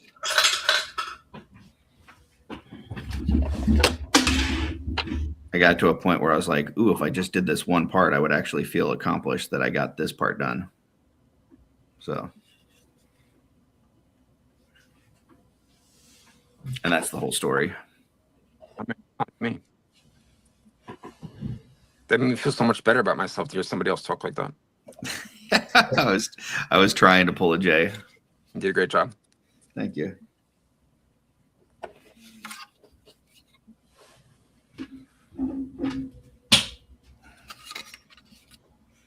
I have no idea how this is going to come out. Hopefully it works. I have faith in you. Well, it's just like whether or not the paint, like this is another one of those paints, but some of these paints, like the two colors will be like, here it is. So, right, I don't know how about this can be seen. You have to hold it lower. But this is like, it looks almost like the same color now, but it's like, so it's like a, almost like a violet and a blue, but they're very close together, the colors. So I don't want to paint this and have it not look like there's a like a large separation between where I'm dry brushing and where it's supposed to be just dark. And at some point, if I edit it ever, there'll be an instructional video on the YouTube that I have not updated since like fucking, I don't know, November. Yeah,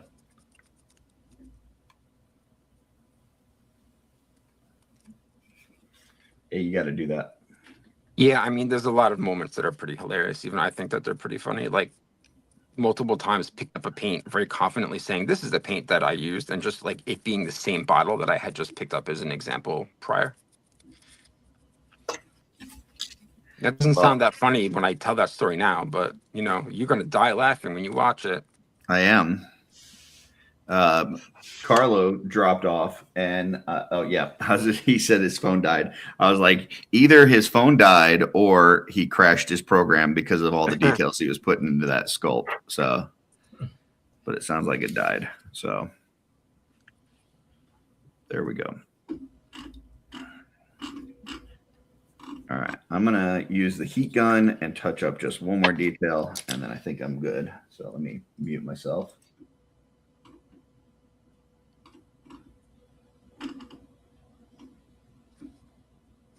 Probably be best if you're using your phone for a live stream to always have it plugged in.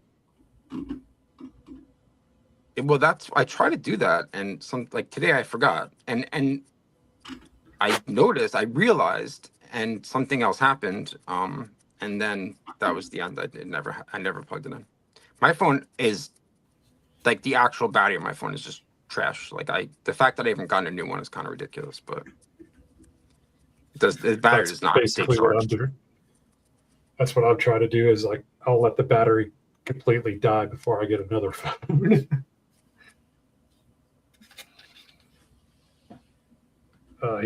He says it was plugged in. It still died.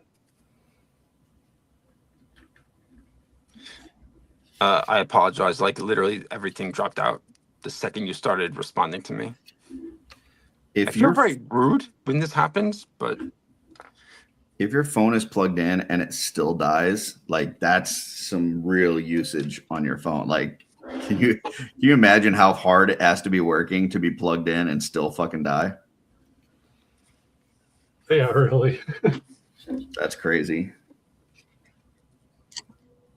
did you say my phone is? I missed that. I just got sound back. Carlos said that his phone was plugged in and it still died. I was like, I can't even imagine how hard it must have been working in order to still die while it's plugged in. You blamed it on his wife. Fail me.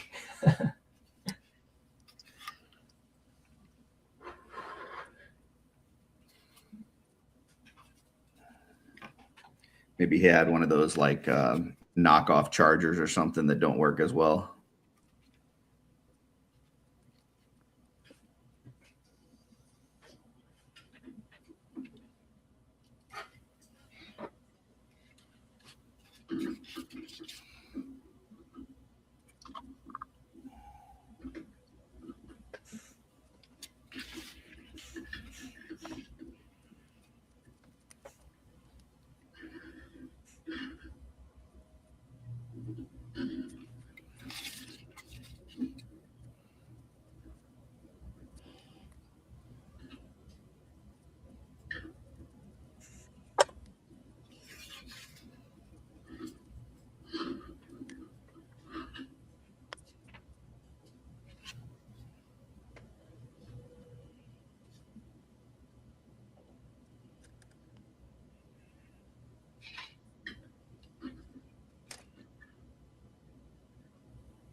All right.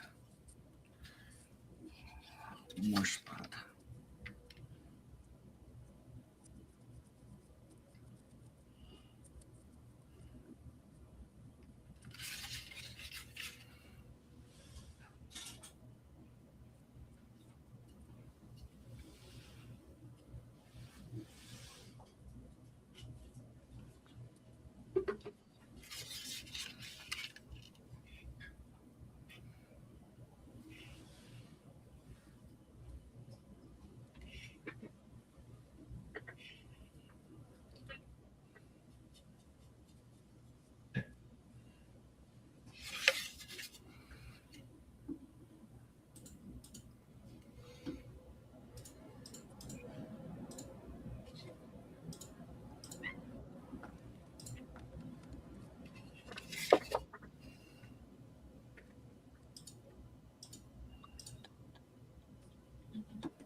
Okay. I think I'm going to call that. All right. Let's see. You go ahead and I'm picking myself. All right. So just put some more touches on this. I still need to do the dry brushing on the horns, which I never even got to today. Got to put a stain on the teeth and some blood splatter. I got to finish the eyes, but they're pretty good. I'm pretty happy with those. On the Joker, I got him most of the way done. I need to put a matte coat on that hat and do some dry brushing on it. But otherwise, I think he might be close to done on his head. Working on his little handkerchief. That's about done. I just got to figure out a way to attach it to the coat. Worked on the tie here. The arms and jacket. Did the contrast on there, but it's a little glossy, so I'm gonna have to spray that with a matte finish and then do some dry brushing. Then I started working on the flower. That's, I don't know how well that's going to show, but it's coming along, so we'll see. And then did a little work on this Frostmourne, which already looking quite a bit better than what it did. But still need to do some more detail work on that.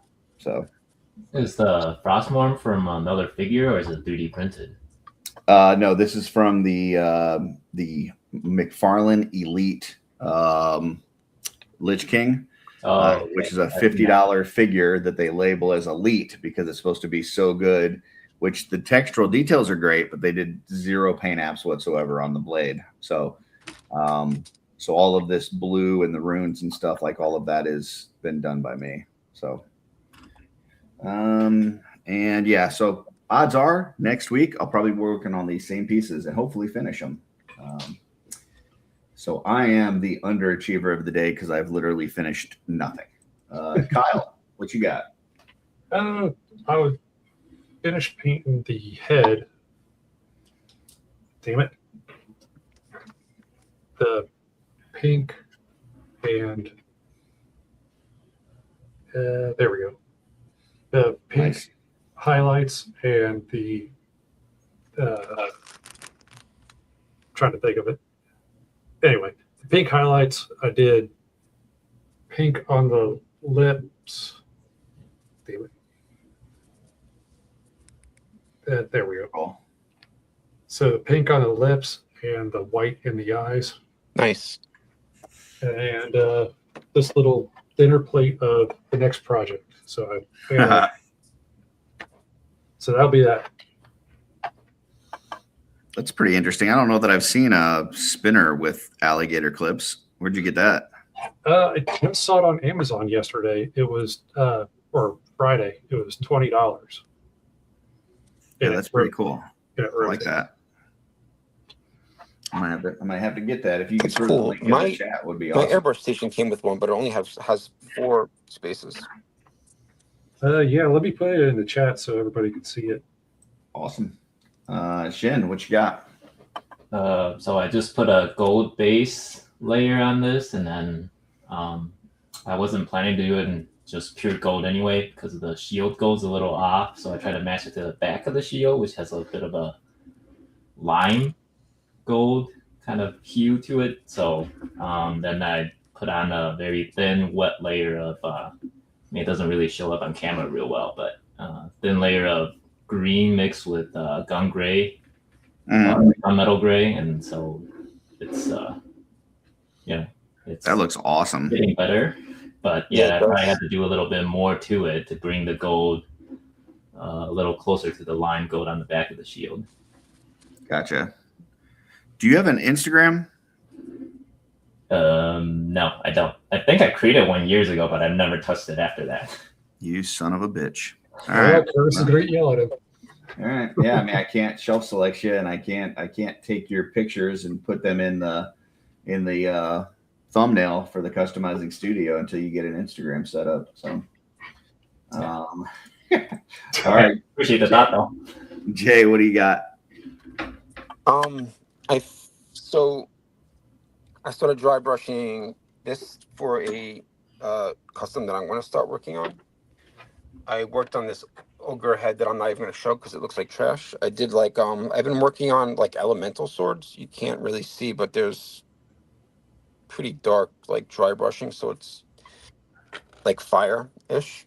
And then I have the custom that I've been working on for a few days that is done, except for I got to attach the where the fuck the stinger went.